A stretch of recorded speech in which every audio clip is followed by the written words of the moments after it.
Good evening Divyansh. IIT Bombay फिर मिल गया। विकास, जय, यशपाल, निशिता, लक्ष्मी, गिरिराज, प्रिंस, खुशी, अनीश, अग्नेश, रमन, साहिल, शुभदीप, दीपिका, एकांश, सचिन, रमन, पल्लवी, अभय, पिंकी, मौनी, रोहन, शांतनु, हरिओम। गुड इवनिंग बेटा, good evening, good evening, good evening. Bhavna, Faizal, Kumar, Ayush, good evening बेटा। Shoaib, good evening. Kumar, good evening. Navneet, Arun, good evening. Aman, good evening. Good evening बेटा, good evening. क्या हाल है भाई सब लोग के? पढ़ाई लिखाई बढ़िया से चल रही है? खूब कोशिश करो, खूब मेहनत करो। कल भी बताया था, फिर बता रहा हूं, टाइम है हमारे पास अभी टाइम है, और अगर कोशिश की जाए तो मुझे लगता है कि एक अच्छा स्कोर लाया जा सकता है। मैं कई बार बोल चुका हूं, फिर यही बोलूंगा कि तुम्हारे हाथ में सिर्फ कोशिश ही है। आप समझिए, आपके हाथ में रिजल्ट नहीं है। और ये जो रिजल्ट मिलेगा, ये रिजल्ट बहुत सारी बातों के ऊपर डिपेंड करेगा। मतलब आप समझिए, ये सिर्फ आपके अकेले के कुछ करने से डिसाइड नहीं होगा। इसमें बहुत सारे लोगों की दुआएं शामिल होंगी, इसमें बहुत सारे लोगों की के सपने जुड़े हुए होंगे। मुझे ऐसा लगता है कि जो भी लोग तुम्हारे शुभ चिंतक हैं, जो तुम्हारे वेल विशर्स हैं, वो पक्का तुम्हारे लिए प्रे कर रहे होंगे। और ये सब मिलकर अब देखना है कि अब हमारी मेहनत के साथ जब ये सारी चीजें जुड़ेंगी, तो देखते हैं कि किसका नंबर ज्यादा निकल के आता है। लेकिन मेरा मानना यही है कि अपने हाथ में सिर्फ इतना है कि हमें कोशिश कर सकते हैं। और मैं कई बार बोल चुका हूं तुम लोगों को कि एग्जाम को हमेशा इस तरह से लेना है कि यह एग्जाम भी हर बार तुम्हें कुछ ना कुछ सिखाएगा। मैं इस फर्स्ट अटेम्प्ट के लिए भी यही एक बात बोलूंगा, कितना स्कोर आता है शायद ये मैटर नहीं कर रहा है। मतलब अब तुम ये मत समझना कि कुछ बच्चे ऐसे होंगे ऑब्वियसली जो फर्स्ट अटेम्प्ट से ही ये उम्मीद कर रहे होंगे कि उनका स्कोर अच्छा आएगा और उसके बाद वो एडवांस की तैयारी में जुट जाएंगे। मैं मानता हूं इस बात को, लेकिन मैं एक जनरल डिस्कशन कर रहा हूं। वो जनरल डिस्कशन सिर्फ इतना है कि फर्स्ट अटेम्प्ट आपको कितना स्कोर देके जाता है, इससे फर्क नहीं पड़ रहा यार।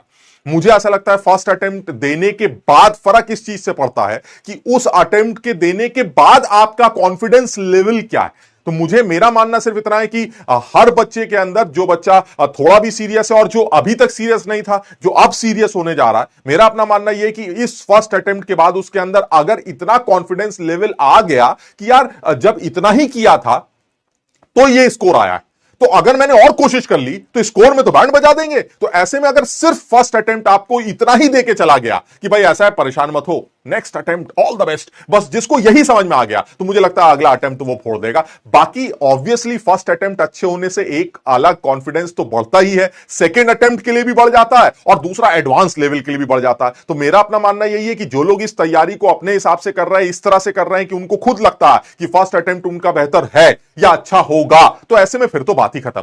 लेकिन ऐसे लोग जो बहुत सारे होते हैं, जो अभी जागते हैं, या जो समझ रहे हो ठीक है देखेंगे, चलने दो, चल रहा है, देख पाएंगे वगैरह वगैरह, उन बच्चों के लिए मैं सिर्फ इतना ही बोलूंगा, अगर फर्स्ट अटेम्प्ट आपको सिर्फ इतना कॉन्फिडेंस देके चला गया कि आप सेकंड अटेम्प्ट में अच्छा कर सकते हैं, क्योंकि सिर्फ इतना करने के बाद अगर आप ये स्कोर ला रहे हैं तो अच्छा करने के बाद, जिसमें आपको टाइम मिलेगा, आपको पता है कि फर्स्ट अटेम्प्ट और सेकंड अटेम्प्ट के बीच में भी आपके पास टाइम है, और हम लोग भी फर्स्ट और सेकंड के बीच में तमाम तरह के कोर्सेज लाकर, तमाम तरह के रिवीजन प्लान लाकर चीजों को और मजबूत कर चुके होंगे। तो मुझे ऐसा लगता है कि फर्स्ट अटेम्प्ट को ज्यादातर बच्चे सिर्फ इस नजरिया से देखें कि ये अटेम्प्ट मेरे लिए मुझे क्या देके जाने वाला है। कुछ लोगों को ये 99 पॉइंट समथिंग परसेंटाइल देके जाएगा, कुछ लोगों को ये वो उम्मीद देके जाएगा कि अगले अटेम्प्ट में आप 99 प्लस परसेंटाइल ला सकते हैं। तो बस मेरा मानना यह है, लेकिन ये सब कब होगा? ये सब तब होगा जब आप लगे रहेंगे, आप कोशिश करते रहेंगे। आप ये मत सोचिए कि क्या होने जा रहा है, क्या नहीं मिलने जा रहा है, क्या मिलने जा रहा है। अरे यार, जब अब तक किया है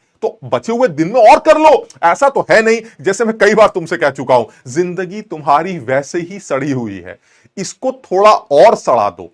इसमें कहीं ऐसा नहीं है कि सर इतनी खुशहाली चल रही है और आप पढ़ने के लिए कह रहे हैं, ऐसा तो नहीं है। तुम्हें पता ही है, सुबह से लेकर रात तक पढ़ाई करते रहते हो, ना सही सेल्फ स्टडी, लेकिन टीवी के सामने, मोबाइल के सामने, लैपटॉप के सामने बैठते तो हो ही, ये तो तुम्हारी मजबूरी है। यानी सुबह 9 बजे से 8:30 बजे से लेके शाम में 7 बजे तक आपका काम टीवी के सामने बैठने का है, और उसके बाद मास्टर काम दे देगा, वो करना है, नहीं करेंगे तो घर वाले बोलेंगे। समझ रहे हैं?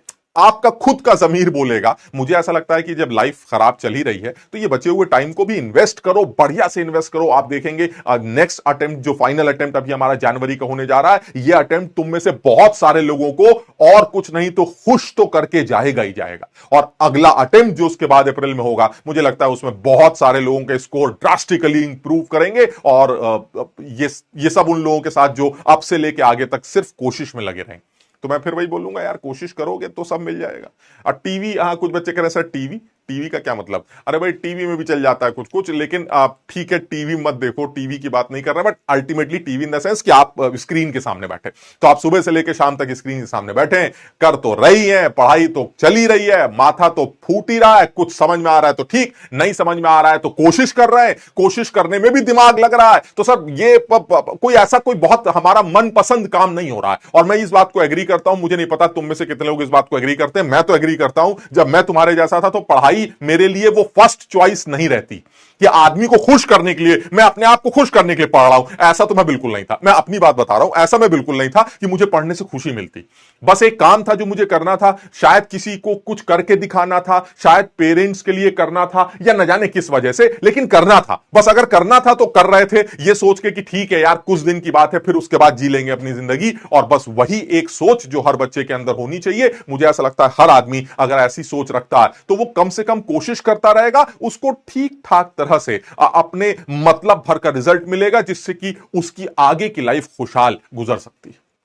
बाकी मर्जी तुम्हारी है। मैं तो यही कहूंगा कि हमारे कहने से या किसी के कहने से तो कुछ होना नहीं है। यहां तो सबसे अच्छी बात यह है कि आप भौंक के चले जाइए, 1.5 घंटे 2 घंटे जो भी क्लास होती है आपकी, जिस सब्जेक्ट की भी क्लास आप ले लीजिए, आदमी चिल्लाता रहेगा, आदमी समझाता रहेगा, सामने आप बैठे हैं, न जाने कहां बैठे हैं, इस हिंदुस्तान के किस कोने में बैठे हैं, आप सुन रहे हैं नहीं सुन रहे हैं, मास्टर को देख रहे हैं नहीं देख रहे हैं, मास्टर को गाली दे रहे हैं, उसका मजाक उड़ा रहे हैं, आप जो कर रहे हैं वो पता तो चलता नहीं। तो बाकी मर्जी तुम्हारी है, आप जैसा तुम चाहो वैसे करो। तुमने अपने लिए कुछ और अच्छा सोच रखा होगा तो तुम वो कर सकते हो। बट मेरा मानना यही है कि नहीं, जनरली इस एज में बच्चे जनरली उनका एक ये काम है ना, इस एज में बहुत सारे बच्चों का ये काम है। और ये पढ़ाई का जो काम है ये बहुत कम समय के लिए आता है। जो हमारी जो यंग एज होती है या स्टूडेंट लाइफ जो होती है हमारी, ये स्टूडेंट लाइफ एक्चुअली बस इतने ही टाइम के लिए होती है, 1-2 सालों की। बाकी इससे पहले तो मस्ती होती है, तुम्हें सब पता ही है। आप पहली क्लास में सर पता नहीं क्या करते, दूसरी क्लास में सर याद आ रहा है सर रेस वेस लगाते थे, तीसरी क्लास में सर वो मम्मी को परेशान करते थे, चौथी क्लास में सर वो क्रिकेट खेला करते थे, 5वीं क्लास में सर वो रस्सी उछाला करते थे। मतलब आप समझ रहे, ये कुछ टाइम है जो टाइम आपका पढ़ाई का है। तो एक ऐसा आदमी जो 20 साल का हो चुका है, 18-20 साल के लोग हैं, मतलब 20 साल की अगर मैं लाइफ, 18 साल की लाइफ स्टूडेंट लाइफ कंसिडर करूं, तो ये 16, 17, 18 साल की जो लाइफ है, इस लाइफ में सर यही 1-2 साल है जो पढ़ाई के हैं। अगर ये अच्छा कर गए तो उसके बाद आगे मस्त हो जाएगा। तो मेरे ख्याल से ये एक आखिरी मौका मिला है तुम्हें पढ़ाई करने का। उसके बाद तो तुम अब दूसरे एज के दूसरे पड़ाव में चले जाओगे, और उस दूसरे पड़ाव में तो आदमी फिर क्या है, फिर तो कमाई धमाई में लग जाता है। तो ऐसे में भाई मेरा मानना यही है कि कोशिश करो, पक्का है, बहुत जरूरी है। और मुझे ये बिल्कुल उम्मीद है तुम सब लोगों से, चाहे वो प्रयास 1 का स्टूडेंट हो, चाहे वो प्रयास 2 का स्टूडेंट हो, बिकॉज अब तो ये दोनों ही मेरे ही स्टूडेंट्स हैं। तो मैं तुम दोनों लोगों के लिए कामना कर रहा हूं कि, और ये उम्मीद कर रहा हूं कि तुम में से बहुत सारे बच्चों को ये फर्स्ट अटेम्प्ट बहुत खुश करके जाएगा। सिर्फ इस वजह से नहीं कि तुम्हारी परसेंटाइल बहुत अच्छी है, शायद इस वजह से भी कि तुम्हें ये लगता है कि अगर परसेंटाइल अच्छी न भी हुई तो अगले अटेम्प्ट में तो बैंड बनाने वाला, नेक्स्ट अटेम्प्ट तो फोड़ने वाला। तो बस मेरे हिसाब से हम तुम सब लोगों के लिए, हम सब सारे टीचर्स की तरफ से ऑल द बेस्ट, बेस्ट विशेष, खूब कोशिश करो, अपने मां बाप का नाम रोशन करो। बहरहाल चलिए आगे बढ़ते हैं। नेक्स्ट जो हम लोग लास्ट क्लास में डिस्कस कर रहे थे,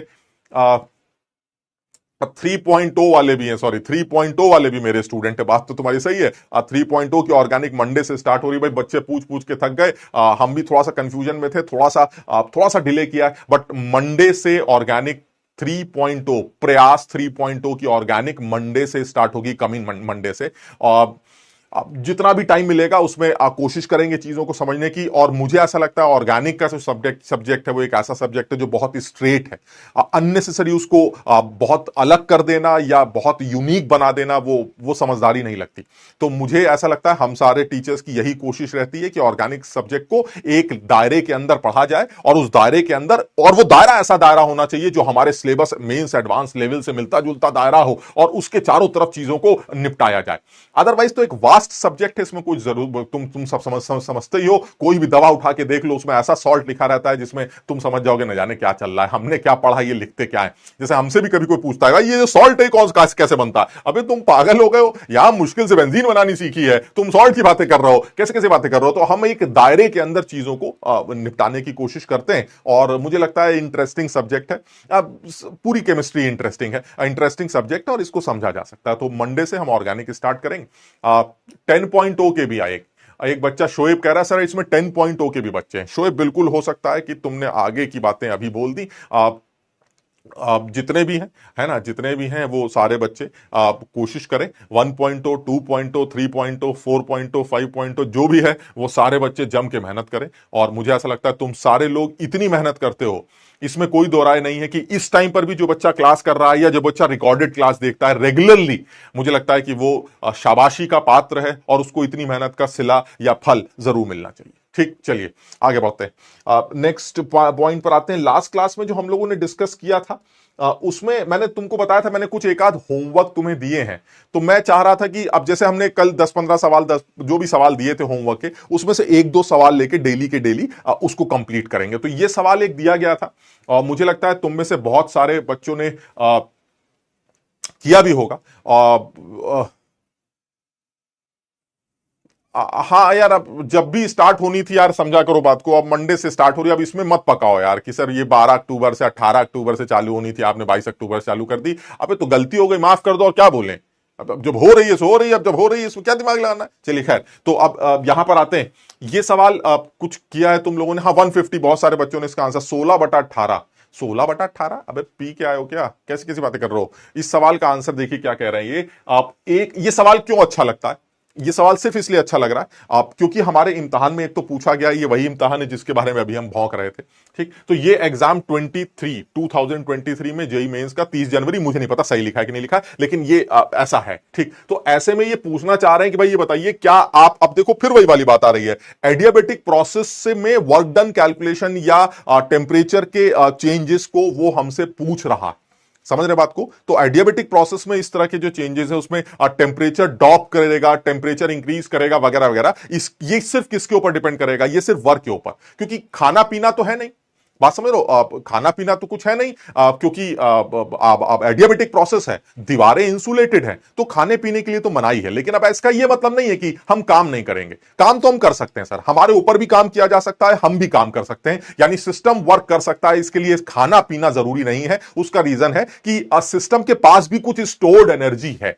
मैं पहले भी बता चुका हूं कि अगर मेरे पास एनर्जी स्टोर है तो मैं वर्क कर सकता हूं, उसके लिए मुझे बाहर से खाने की जरूरत नहीं। सपोज आज मैं क्लास ले रहा हूं बिना खाए, ऐसा हो सकता है, ऐसा हो सकता है। तुम आज क्लास कर रहे हो बिना खाए, बिल्कुल पॉसिबल है। ऐसा थोड़ी ना है कि सर बिल्कुल जीवन के अंतिम क्षणों में पड़े हैं, अब आप हमसे कह रहे हैं कि चलो 100 मीटर की रेस लगाओ, तो शायद तुम ना लगा पाओ क्योंकि अब तुम्हारे पास एनर्जी नहीं है। बट ऐसे हमारे हालात नहीं है, हम लोगों के पास इतना काम करने की या छोटा मोटा काम करने की एनर्जी हमेशा रहती है। तो ऐसे में सिस्टम ये कह रहा है कि एडियाबेटिक प्रोसेस है, रिवर्सिबल प्रोसेस, आपको वर्क डन कैलकुलेट करना है। तो मैंने कहा भाई ठीक है, हम वर्क डन कैलकुलेट कर लेते हैं। आप जो कहना चाह रहे हैं ये आपको वर्क डन दे रखा है और आपसे पूछा जा रहा है गैस का फाइनल टेम्परेचर क्या है। तो देखिए एक चीज तो क्लियर कि अगर आपने एक्सपेंशन वर्ड यूज किया, एक चीज तो बिल्कुल क्लियर है कि अगर आपने एक्सपेंशन वर्ड यूज किया है तो एक चीज क्लियर है कि गैस फैल रही है, और अगर वो फैल रही है तो वो काम कर रही है, और अगर वो काम कर रही है तो वो अपनी एनर्जी के कॉस्ट पर काम कर रही है। इसका मतलब उस गैस का टेम्परेचर गिरेगा। तो अगर आप शुरुआत में 300 केल्विन पर हैं तो आपका जो आंसर होगा वो 300 केल्विन से कम आएगा, इसमें सोचने की जरूरत नहीं। बताओ यहां तक क्लियर है सबको, ये बात समझ में आ रही यार। सोचो कितना अच्छा सवाल है ना। यही सवाल बना के मतलब मुझे लगता है मैं मुझे कोई मौका दे एक बार पेपर बनाने का तो मैं यही सवाल पूछूंगा ऑप्शन के साथ। ये इंटीजर पे इंटीजर नहीं बनाऊंगा, मैं ऑप्शन के साथ सवाल पूछूंगा, 4 ऑप्शन दूंगा, सिर्फ एक टेम्परेचर कम लूंगा, बाकी टेम्परेचर ज्यादा ले लूंगा। अब समझो बात को, सवाल तो ठीक, जो बच्चा ये न सोच के वैसे करेगा उसको 2-1 मिनट लग जाएंगे, और जो ये सबसे पहले सोचेगा 1 सेकंड एक्सपेंशन हो रहा है, टेम्परेचर गिरेगा, 300 केल्विन है, 300 से नीचे आंसर आएगा, एक ही ऑप्शन है, टिक कर दो। मेरी बात समझ रहे हो, वो बच्चा अपना 2-3 मिनट बचा लेगा। मुझे ऐसा लगता है कि इस तरह के 5-6 सवाल दे दिए जाएं, इस तरह के 5-6 सवाल दे दिए जाएं, करेंगे सारे बच्चे सही, सारे बच्चे मतलब जिन जिनको आता है वो सही वैसे भी करेंगे, लेकिन सर वो 5-6 बच्चे 15 मिनट लगाएंगे और एक समझदार बच्चा उन्हीं सवालों करने के लिए 10 सेकंड लगाएगा। तो हो सकता है उसके बचे हुए कुछ वक्त जो उन लोगों से उसने चुराया है वो वक्त उन सवालों में लगा सकता है जो सवाल लेंदी होंगे, जो वो बच्चे नहीं कर पाएंगे बिकॉज ऑफ टाइम रिस्ट्रिक्शन। मेरी बात समझ रहे हो कि नहीं? तो पेपर बनाने वाला हालांकि बहुत सोचता है और बहुत समझदार है, इसमें कोई शक नहीं है, लेकिन मुझे ऐसा लगता है कुछ ऐसी छोटी मोटी टिप्स हम जैसे मास्टरों से ले लेनी चाहिए जिनको सालों से पढ़ाने का तजुर्बा है। वो ये थोड़ा सा समझे बात को, यही सवाल सेम सवाल और आसान पूछ, हम मुश्किल नहीं करवा रहे हैं, हम तो और आसान करवा रहे हैं, लेकिन हम ये चाह रहे हैं कि जो वो चाहता है बच्चों को सेलेक्ट ना करना, जो उसका एम है, उसमें हम और मदद कर रहे हैं, क्योंकि ऐसे में वो बहुत सारे बच्चों का टाइम बर्बाद कर सकता है और एक समझदार बच्चा अपना टाइम बचा सकता है। तो बहरहाल मान लीजिए 4-5 ऑप्शन हुए तो उन 4 ऑप्शंस में से एक ऑप्शन टिक कर देंगे जिसका आंसर 300 केल्विन से कम। लेकिन छोड़िए सर, ये ऑप्शन वाला सवाल नहीं है, ये इंटीजर वाला सवाल है। एक चीज क्लियर है, एडियाबेटिक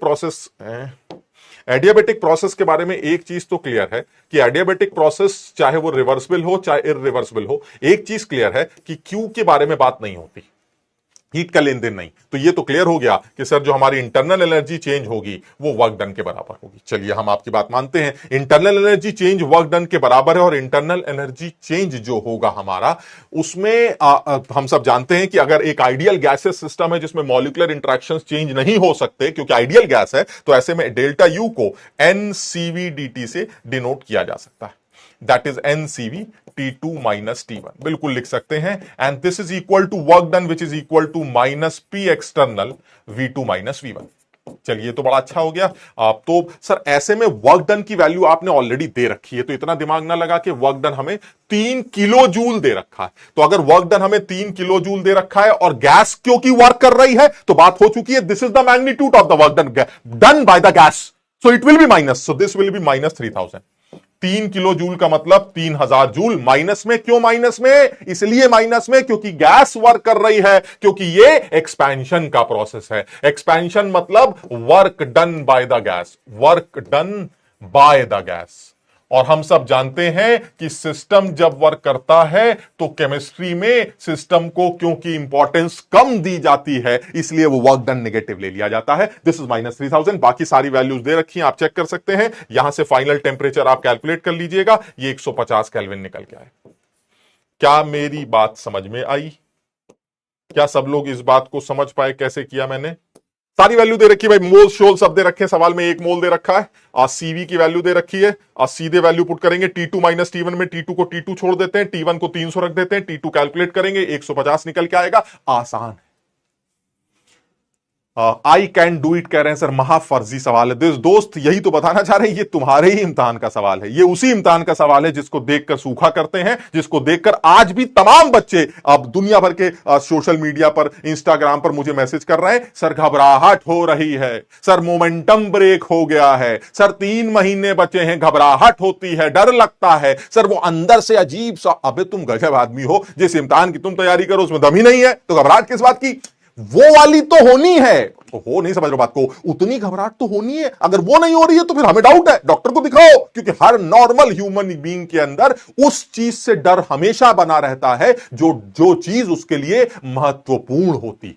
मुझे क्या लेना देना कि साला जो है बगल में जो है वो खेती पानी वो आ रहा है कि नहीं, मेरी बात समझ रहे हो? जिससे मुझे लेना देना है उससे थोड़ा घबराहट है, लेकिन सर मेरे घर में पानी अगर कल ना आया वो घबराहट, समझ रहे? जिससे मुझे फर्क पड़ रहा है उससे घबराहट होती है, and this is normal nature, एक इंसान का नॉर्मल नेचर। अब इस तरह की घबराहट मत रखो कि सर हमारे तो हाथ पैर फूल रहे हैं, हमें ये नहीं समझ में आ रहा है कि सर उसने मोल कॉन्सेप्ट में कहीं कुछ बम ना फोड़ दी। अबे तुम्हें पता है मोल कॉन्सेप्ट में 5 टॉपिक होते हैं, उन्हीं 5 पे सवाल बनाएगा, तुम्हारे साथ कोई खास दुश्मनी है और अगर वो दुश्मनी निभाता है तो पूरी पब्लिक की बैंड बज जाएगी। वो नहीं कर सकता है, समझो यार, बड़ा सीधा हिसाब। समझ रहे बात को? ठीक है, ये चलिए आगे बढ़ते हैं। नेक्स्ट एक सवाल और ले लेते हैं। एक सवाल और जो दिया गया था वो कुछ ऐसा सवाल था, आप ये भी एक बार मेरे ख्याल से तुम लोगों ने अटेम्प्ट करके देखो। मुझे ये सवाल जो है आप देखकर थोड़ा सा ये अच्छा इसलिए लग रहा है क्योंकि मुझे ऐसा लग रहा है कि इन लोगों ने कम से कम कुछ सोचा है। मुझे ऐसा लग रहा है जैसे इन लोगों ने कम से कम इस लेवल पर थोड़ा आगे बढ़ाई है बातों को। आप थोड़ा सा एक स्टेप आगे बढ़े, और मैं इसलिए तुम्हें कल से या पिछले कई क्लासेस से ये बोलता चला आ रहा हूं, जब हम पहले भी कर रहे थे, कि मुझे उम्मीद है कि एंट्रोपी कैलकुलेशंस पर एक बढ़िया सवाल, ठीक सवाल तुम्हें देखने को मिले। तो सब लोग जो है आप थोड़ा सा रिवीजन कायदे से करें, कुछ सवालों की प्रैक्टिस कर लें, तो मुझे लगता है कि किया जा सकता है। आप लेवल इंप्रूव, थोड़ा सा इंप्रूव किया है उसने, ऐसा नहीं है। इस सवाल को देख के लगता है कि हर बार वही लल्लूपना करता था, इस बार थोड़ा सा अच्छा करने की कोशिश की है। और सवाल भी ठीक, वो ये कह रहा है भाई देखिए ऐसा मुझे अल्टीमेटली डेल्टा यू चाहिए। तो मैंने कहा ठीक है, आपको अगर डेल्टा यू चाहिए तो हम आपको डेल्टा यू देंगे, जैसा आप चाहते हैं ये आपको डेल्टा यू मिलेगा। ठीक, अच्छा, अब डेल्टा यू की वैल्यू माइनस एक्स और एक्स की वैल्यू, यानी मुझे डेल्टा यू कैलकुलेट करना है, मुझे एक्स की वैल्यू चाहिए। Delta U is minus x, so you need the magnitude of this delta U. ठीक, अच्छा, इस सवाल में आप जो हमें दे रखा है वो ये कह रहा है कि कांस्टेंट प्रेशर पर, एक चीज तो क्लियर हो गई सर, ये पूरा प्रोसेस कोई भी केमिकल रिएक्शन हो या किसी भी तरह का प्रोसेस हो, इस प्रोसेस में अगर उन्होंने प्रेशर कांस्टेंट कर दिया तो ये समझ में आता है कि जो मोलर हीट कैपेसिटी हमें N2O की दे रखी है, दिस इज सीपी, ये मुझे सीपी प्रोवाइड की गई। यानी ये जो मोलर हीट कैपेसिटी है, ये मोलर हीट कैपेसिटी हमारी सीपी हो गई। तो एक चीज क्लियर हो गई कि सर जो डेल्टा एच वो एन सीपी डेल्टा टी से निकल आए, और n की वैल्यू आपने ऑलरेडी मुझे दे रखी है 2.2 ग्राम है। तो दुनिया जानती है 2.2 को N2O के मॉलिक्यूलर वेट से डिवाइड करके मोल्स निकाले जा सकते हैं। Cp की वैल्यू आपने ऑलरेडी दे रखी है, और डेल्टा T वो 310 से लेके 270, डेल्टा T की वैल्यू आपने हमें दे रखी है 270 माइनस 310। सर इसको आप सॉल्व करिए, ये आपका माइनस 200 निकल आएगा, माइनस 200, अब वो जूल टूल जो भी आएगा, ठीक, हाँ जूल में ही आएगा, तो माइनस 200 निकला है। तो मैंने कहा भाई ठीक है, अब ये जो हमारा वर्क डन डेल्टा एच की वैल्यू निकल के आ रही है वो माइनस 200 है, लेकिन हमें डेल्टा एच नहीं चाहिए, हमें डेल्टा एच नहीं चाहिए, हमें डेल्टा ई चाहिए। तो मैंने कहा ये भी रिलेशन हमें पता है कि अगर आपको डेल्टा ई चाहिए तो डेल्टा ई मतलब डेल्टा यू, तुम उसे डेल्टा यू बोलते हो तो हमसे डेल्टा यू बोलते हैं। डेल्टा यू जो होगा वो delta H minus P DV के बराबर होगा, that is P delta V. Constant pressure पर याद है मैंने बताया था P delta V otherwise delta PV, याद है इक्वेशन हमने बनाई थी, इक्वेशन क्या थी, delta H is equal to delta U plus delta PV, ये था मामला। लेकिन अगर प्रेशर कांस्टेंट है तो उस प्रेशर कांस्टेंट में that will be only P delta we, so this is P delta we because the process is at constant pressure. ठीक, तो ये हमारा पी डेल्टा वी आ जाएगा। अब तो सॉल्व कर सकते हैं, बहुत आसान लगता है। डेल्टा एच की वैल्यू आपने ऑलरेडी माइनस 200 निकाल रखी, और पी डेल्टा वी का जहां तक सवाल है, पी डेल्टा वी में प्रेशर हमारा 1 एटीएम है, और डेल्टा वी की वैल्यू आपने दे रखी है, ये दे रखी है और ये दे रखी है। तो यानी कि अगर मैं डेल्टा वी की भी बात करूं तो डेल्टा वी हमारा कितना निकल आएगा, पी, ये जूल में भाई, ये ध्यान रखना, ये जूल में, और P delta we ATM millilitre, तो उसको लीटर में बाद में कन्वर्ट कर लेंगे। तो डेल्टा वी कितना निकल आएगा, डेल्टा वी आ जाएगा 167.75 माइनस 217.1, ये मिलीलीटर है तो इसको लीटर में लिख देते हैं, ये लीजिए लीटर आ गया, और जब जूल में कन्वर्ट करेंगे तो 101.3 से मल्टीप्लाई कर देंगे। जरा समझना जरा सब लोग। अब देखो ये सब उन लोगों के समझ में आएगा जिन्होंने एक आध सवाल लगाए। पी हमारा 1 एटीएम प्रेशर है, इस प्रेशर के थ्रू काम किया जा रहा है, और डेल्टा वी हमारा ये है, पहले का टेम्परेचर वॉल्यूम इतना है, बाद का इतना, लेकिन मिलीलीटर है तो इसको लीटर में कन्वर्ट करने के लिए 10 की पावर माइनस 3 से मल्टीप्लाई कर दिया, तो दिस इज एटीएम लीटर। अब एटीएम लीटर को आपको जूल में कन्वर्ट करना, बिकॉज यहां पर जूल है, तो हमने बता रखा है 1 एटीएम लीटर में कितने जूल थे, 1 एटीएम लीटर में कितने जूल थे, 101.3 जूल। तो मैंने 101.3 से मल्टीप्लाई कर दिया। जब आप इसको सॉल्व करेंगे तो मुझे लगता है कि ये आ जाएगा माइनस 200, और ये माइनस माइनस मिलकर प्लस हो जाएगा लगभग 5, and it will be minus 195। यानी जो भी वैल्यू निकल के आएगी डेल्टा यू की वो माइनस 195 आएगी, उनके हिसाब से वो माइनस एक्स है, समझ रहे हैं, और हमारे हिसाब से ये, तो फिर एक्स की वैल्यू कितनी हो गई, एक्स की वैल्यू 195 आ जाएगी, तो यहां 195। क्लियर है? हाँ, आप जय जायसवाल का सवाल ठीक है, डायरेक्ट 100 नहीं ले सकते जय, डायरेक्ट 100 ले सकते हैं, लेकिन अब अगर मैं बिल्कुल स्ट्रेट बात करूं तो डायरेक्ट 100 ले सकते हैं, लेकिन तब जब प्रेशर बार में दिया जाए। यानी अगर आप बार लीटर की बात करते हैं, 1 बार लीटर, तो उस केस में दिस विल बी डायरेक्ट 100। लेकिन अगर आप 1 एटीएम लीटर की बात करते, मतलब अब तुम समझो बात को, जो तुम पूछ रहे थे मैं तुम्हारी बात समझ गया यार, मैं तुम्हारी बात समझ गया, लेकिन वो जो तुम चाह रहे हो वो एक अजम्पशन है। अजम्पशन मतलब वो एक अप्रोक्सीमेशन है। आप 101 को 100 लिखना चाह रहे हैं, वो एक अप्रोक्सीमेशन। मैं एग्जैक्ट बात बता रहा हूं, तुम चाहो तो 100 लेके भी सॉल्व कर सकते हो, लगभग 195 के पास आएगा, और लेकिन फिर वही कहीं ऐसा ना हो इंटीजर बदल जाए। मतलब इस चीज का ध्यान रखना, ये हमें इंटीजर, नियरेस्ट इंटीजर के फॉर्म में देना था आंसर, तो ये चेक कर लेना कि अगर मैं 100 रखता हूं तो कहीं इंटीजर ना बदल रहा हो, इसलिए मैं एग्जैक्ट वैल्यू डाल रहा हूं। एग्जैक्ट वैल्यू 1 अगर प्रेशर बार में होता तो in that case it will be exactly 100 and it is in ATM litre it should be 101.3 joule. तो तुम एग्जैक्ट तो ये, बाकी अब तुम देख लेना अपने हिसाब से कि हम 100 ले सकते हैं कि नहीं, क्योंकि मुझे लगता है कहीं ऐसा ना हो 100 रखने से, कोई एक आदमी बताया जरा जल्दी से 100 रखने से आंसर में क्या चेंज आ सकता है। अगर यहां 100 रखते हैं तो ये मेरे ख्याल से 49 पॉइंट कितना आएगा, 35, 49.35। बस एक सेकंड रुक जाना जरा, अच्छी बात आई है सामने, तो मैं उसको एक बार देखना चाहता हूं। 49 पॉइंट यानी 4.935 और वो है 200, ये है हमारा 200। तो एक बार जरा माइनस करके बताना, 5 यहां आएगा, यहां 6 आएगा, यहां 0 आएगा और यहां 5 आएगा। मेरे ख्याल से चेंज नहीं हो रहा है ना, नियरेस्ट इंटीजर में तो कोई खास फर्क नहीं पड़ रहा। तो 199 195, पता नहीं मैंने सही माइनस किया है कि नहीं यार, एक बार जरा चेक कर लेना भाई। हाँ ठीक है, तो ये नियरेस्ट इंटीजर तो अब भी 195 आ रहा है। तो जय पूछ रहा था, ये जय इसको 100 लेके भी काम चला सकते हो, लेकिन मुझे ऐसा लग रहा है 100 लेके भी उतना ही टाइम लग रहा है, यहां माइनस करने में टाइम लगेगा। तो बहरहाल जो भी है exactly it will be -195। Integer की बात करें तो अप्रोक्सीमेटली सेम आ रहा है, इट विल बी 195। क्लियर है, ये सबको समझ में आ गया ये? हाँ, 100 लेने से कैलकुलेशन थोड़ी इजी हो रही, मतलब अब जैसा, अब देखो यार ये सब चीजें मत पूछा करो यार। अब फिर मैंने एक दिन तुमको बताया था, जैसे हालात तुम्हारे वही सेम हालात हमारे, ऐसा नहीं हमने कुछ अलग कमाल कर रखा है, वही सेम, बिल्कुल सेम, बिल्कुल वही मरी पड़ी गिरी हालत जो तुम्हारी है, वही मरी पड़ी गिरी हालत हमारी है। हमें भी उतना ही आता है जितना तुम्हें आता है, तो इसलिए वो सब सवाल मत पूछा करो, सर ऐसा हो तो क्या होगा, ऐसा कर देंगे तो क्या होगा। अब जो है सो है यार, तुम्हारे सामने ही है भाई, हम ज्यादा नहीं जानते इस बारे में। तो अब कब करना है, क्या करना है, वो तुम्हारे सामने है। मैं अननेसेसरी हीरो नहीं बनूंगा कि देखो मैं तुम्हें ज्ञान देता हूं, ऐसे ये मेरी ट्रिक है, ऐसा कुछ नहीं। आप इसको 100 रखना चाहे 100 रखिए, 101.3 रखना चाहे 101.3 रखिए, वो आपके ऊपर है, आप देखिएगा क्या करना होगा। मैं सिर्फ इतना बता सकता हूं एग्जैक्टली ये सिचुएशन, अब आपके ऊपर, आप जैसा दिल करे वैसे कर लीजिए। ठीक है ये? हाँ, एक फर्क है, एक बच्चा कह रहा है सर एक फर्क है, आप आईआईटी रुड़की के हो। अबे तो मैं आईआईटी रुड़की का हूं, तो तुम आईआईटी रुड़की चले जाना, और क्या बोले, यही तो है। हमारे टाइम पे और तुम्हारे टाइम में फर्क है, हम में से कोई भी आदमी सेलेक्ट हो जाता था हमारे टाइम पे। अब किसी ने पेपर दिया, सेलेक्ट हो गया।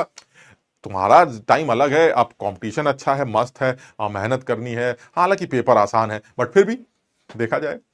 चलिए ठीक, आगे बढ़ते हैं। अब शिवेंदु जो है अब उल्टे से सवाल पूछेंगे। शिवेंदु कह रहे सर प्रयास 3.0 में ऑर्गेनिक कब से स्टार्ट होगी? तुम अलग से पढ़ने आओगे क्या प्रयास 3.0 में? अबे उसी की बात तो बताई थी, प्रयास 3.0 में मंडे से ऑर्गेनिक स्टार्ट होगी। और कैसे क्या, मतलब कुछ ऑर्गेनिक, यही तो तरीका है बोलने का, इसी तरह से बोला जाता है। ठीक है ना? चलिए ठीक, आगे बढ़ते हैं। चलिए कल की बात करते हैं।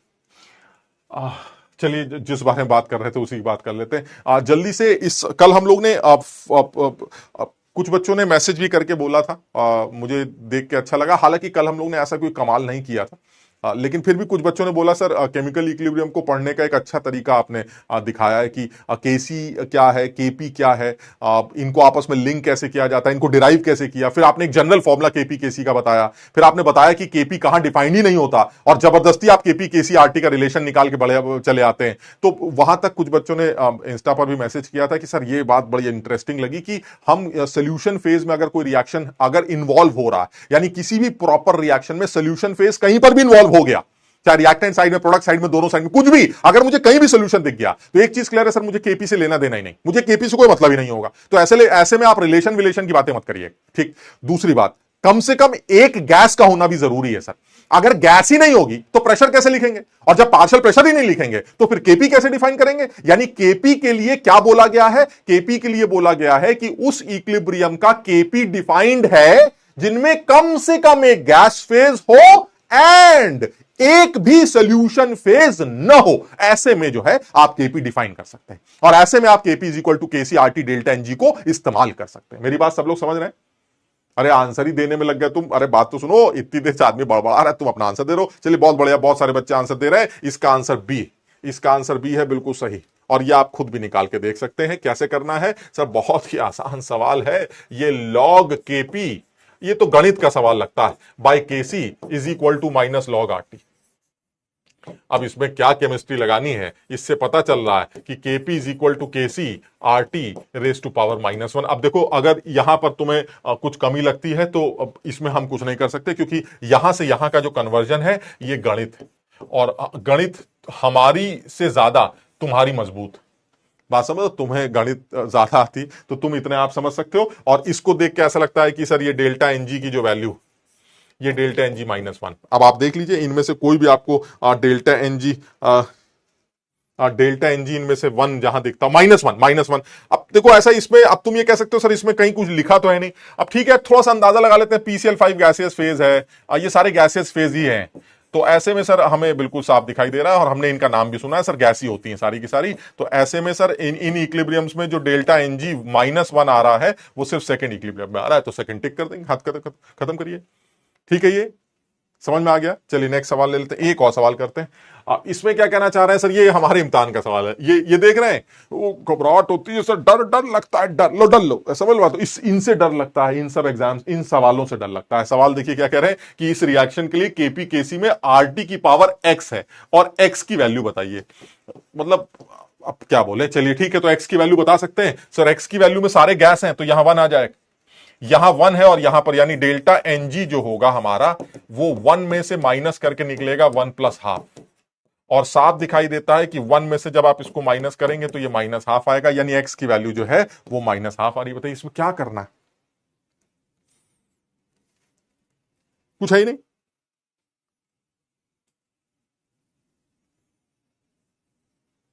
क्लियर है, सबको समझ में आ गया। ठीक है, आगे बढ़े।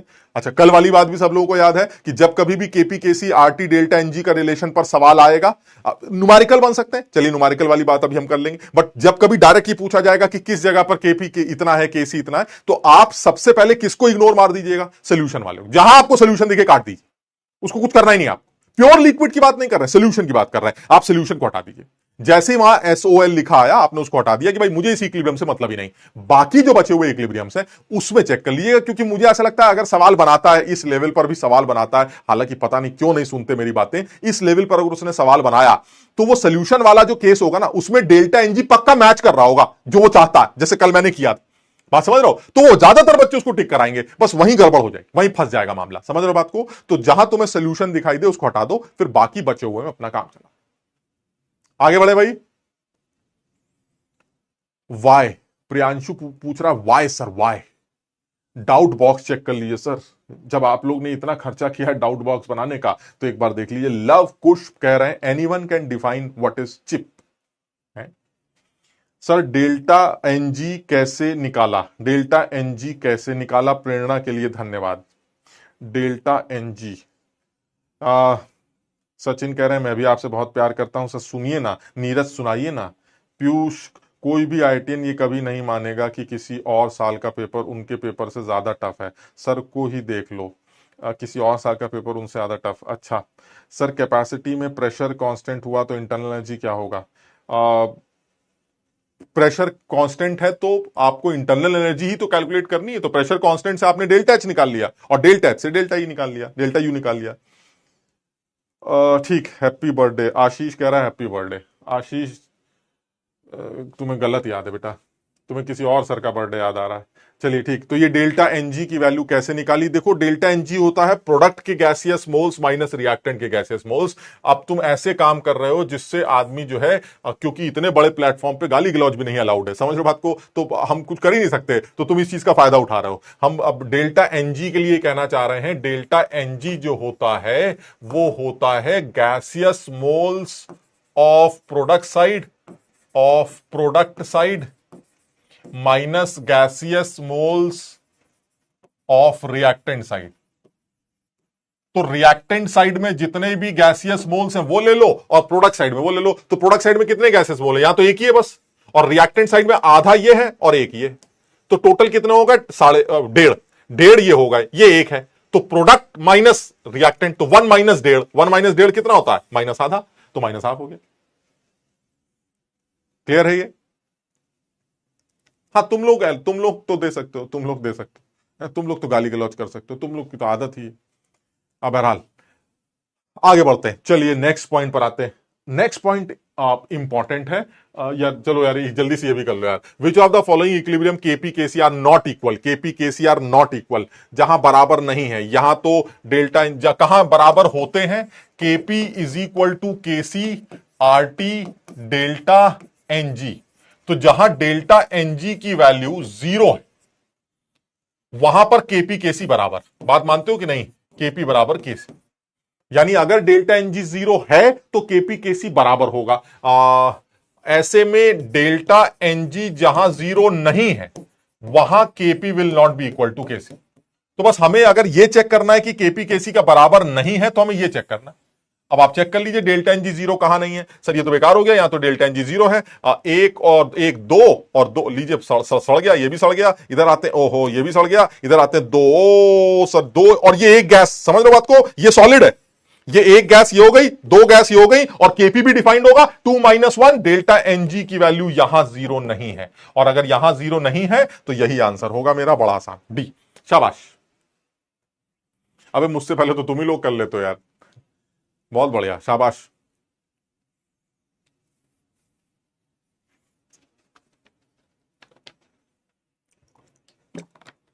चलिए आगे बढ़ते हैं, नेक्स्ट पॉइंट पर आते हैं। नेक्स्ट पॉइंट क्या कह रहा है? नेक्स्ट पॉइंट ये कह रहा है कि चलिए ठीक है, आपने केपी डिफाइन करा है, केसी डिफाइन किया है। केसी किसी भी इक्विलिब्रियम को लिखने का वो तरीका है जिसके राइट हैंड साइड के एक्सप्रेशन में सिर्फ कॉन्सेंट्रेशंस के टर्म्स आएंगे, वो भी किन लोगों की, वो आएंगे गैस के या सोल्यूशन के। सॉलिड्स और प्योर लिक्विड्स की कंसंट्रेशन केसी के एक्सप्रेशंस में नहीं लिखी जाती क्योंकि उनकी कंसंट्रेशंस कांस्टेंट रहती हैं और एक्टिविटी 1 कंसीडर की जाती है, तो उनको हम चेक ही नहीं करते, ऐसी तैसी। ठीक। जब आप केपी डिफाइन करते हैं तो केपी कैसे डिफाइन करते हैं? केपी किसी भी इक्विलिब्रियम के इक्विलिब्रियम कांस्टेंट को लिखने का वो तरीका है जिसके राइट हैंड साइड के एक्सप्रेशन में सिर्फ पार्शियल प्रेशर और कुछ भी नहीं, सिर्फ पार्शियल प्रेशर नजर आने चाहिए। अगर आपने किसी इक्विलिब्रियम कांस्टेंट को पार्शियल प्रेशर के टर्म्स में लिखा है तो उसको केपी का नाम दे दिया जाता है। अगर आपने कंसंट्रेशंस के टर्म्स में लिखा है तो उसको केसी का नाम दे दिया जाता है। और केपी और केसी का आपस में एक रिश्ता है जिसको निकाला जा सकता है, जिस पर सवाल बनते। ठीक है ये, ठीक है, ये समझ में आ गया। चलिए अब आते हैं दूसरी बात पर। सर ये जो आप इक्विलिब्रियम कांस्टेंट की बार बार बात कर रहे हैं, चाहे वो केसी हो चाहे वो केपी हो, ये किसके ऊपर डिपेंड, किसके ऊपर करता है एक्चुअली? ये है क्या, ये डिपेंड कैसे करेगा?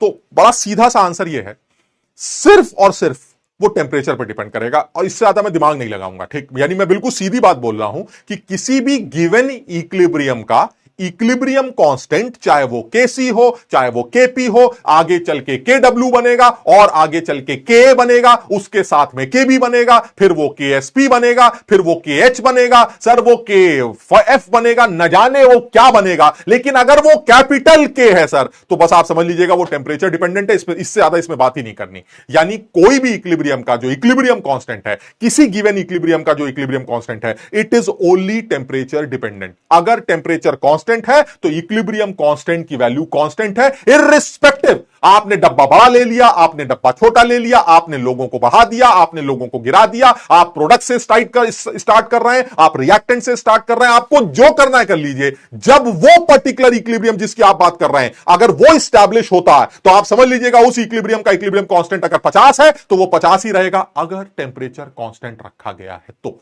अगर टेम्परेचर छेड़ोगे तो इक्विलिब्रियम कांस्टेंट छिड़ेगा। हम बात करें तो इसका मतलब हुआ सर फिर ये आप क्या, ये क्या लिख के लाए? आपकी तो अंग्रेजी खराब है सर, आपने तो अंग्रेजी गलत लिखी है। आपने यहां ये क्या लिख दिया, ये फैक्टर्स। सर फैक्टर्स का मतलब ही खत्म हो गया। जब वो सिर्फ टेम्परेचर डिपेंडेंट है तो फैक्टर्स कहां से आ सकते हैं? सर ये एबीसीडी क्या है? बिल्कुल सही कह रहा हूं, बिल्कुल गलत लिखा है मैंने, बिल्कुल गलत लिखा है, लेकिन सिर्फ इसलिए लिखा है ताकि जो सवाल उल्टे सीधे एक आध हमारे आईटी पेपर में पूछे जाते हैं हम उनके जवाब दे सकें। Otherwise only one factor and that is temperature. यहां तक समझ में आया? दूसरी बात, तो सर ये बताइए, ये जो आपका पहला फैक्टर है स्टोइचियोमेट्री ऑफ द रिएक्शन, ये क्या है? सर ये तो टेम्परेचर नहीं है, तो ये कैसे टेम्परेचर, ये कैसे इक्विलिब्रियम कांस्टेंट को गवर्न करेगी? मैं दिखाता हूं तुम्हें बिल्कुल सीधे तरीके से, बिल्कुल सीधी बात कर रहा हूं। मान लीजिए मेरे पास कोई इक्विलिब्रियम है, A is in equilibrium with B, जिसका इक्विलिब्रियम कांस्टेंट मान लीजिए K1, ऐसे के ले लेते हैं, जिसका इक्विलिब्रियम कांस्टेंट मान लीजिए K या K1 ले लेते हैं। तो ये जो मैंने हेडिंग डाली है वो ये है कि अगर आप इस इक्विलिब्रियम की स्टोइचियोमेट्री बदल दें तो इसका इक्विलिब्रियम कांस्टेंट बदल जाएगा। हमने कहा वाह गुरु है, अभी कह रहे थे सिर्फ टेम्परेचर डिपेंडेंट, आप कह रहे हो स्टोइचियोमेट्री डिपेंडेंट। हमने कहा रुक जाओ जरा समझाते हैं। आपने इस पूरी इक्वेशन को 2 से मल्टीप्लाई कर दिया। Now this is 2a is in equilibrium with 2b। तो इसका मतलब यह हुआ कि दाएं बाएं अगर आपने दोनों तरफ 2 से मल्टीप्लाई कर दिया तो क्या फर्क पड़ता है? फर्क यह पड़ता है कि अब इसका इक्विलिब्रियम कांस्टेंट K2 होगा और इस K2 की जो वैल्यू होगी वो निकालने से देखी जाए तो K1 कैसे निकाला जाएगा? K1 आ जाएगा B/A। और K2 कैसे निकाला जाएगा? K2 आ जाएगा, जरा समझना अपने आप, B/A का होल स्क्वायर। देख पा रहे हो?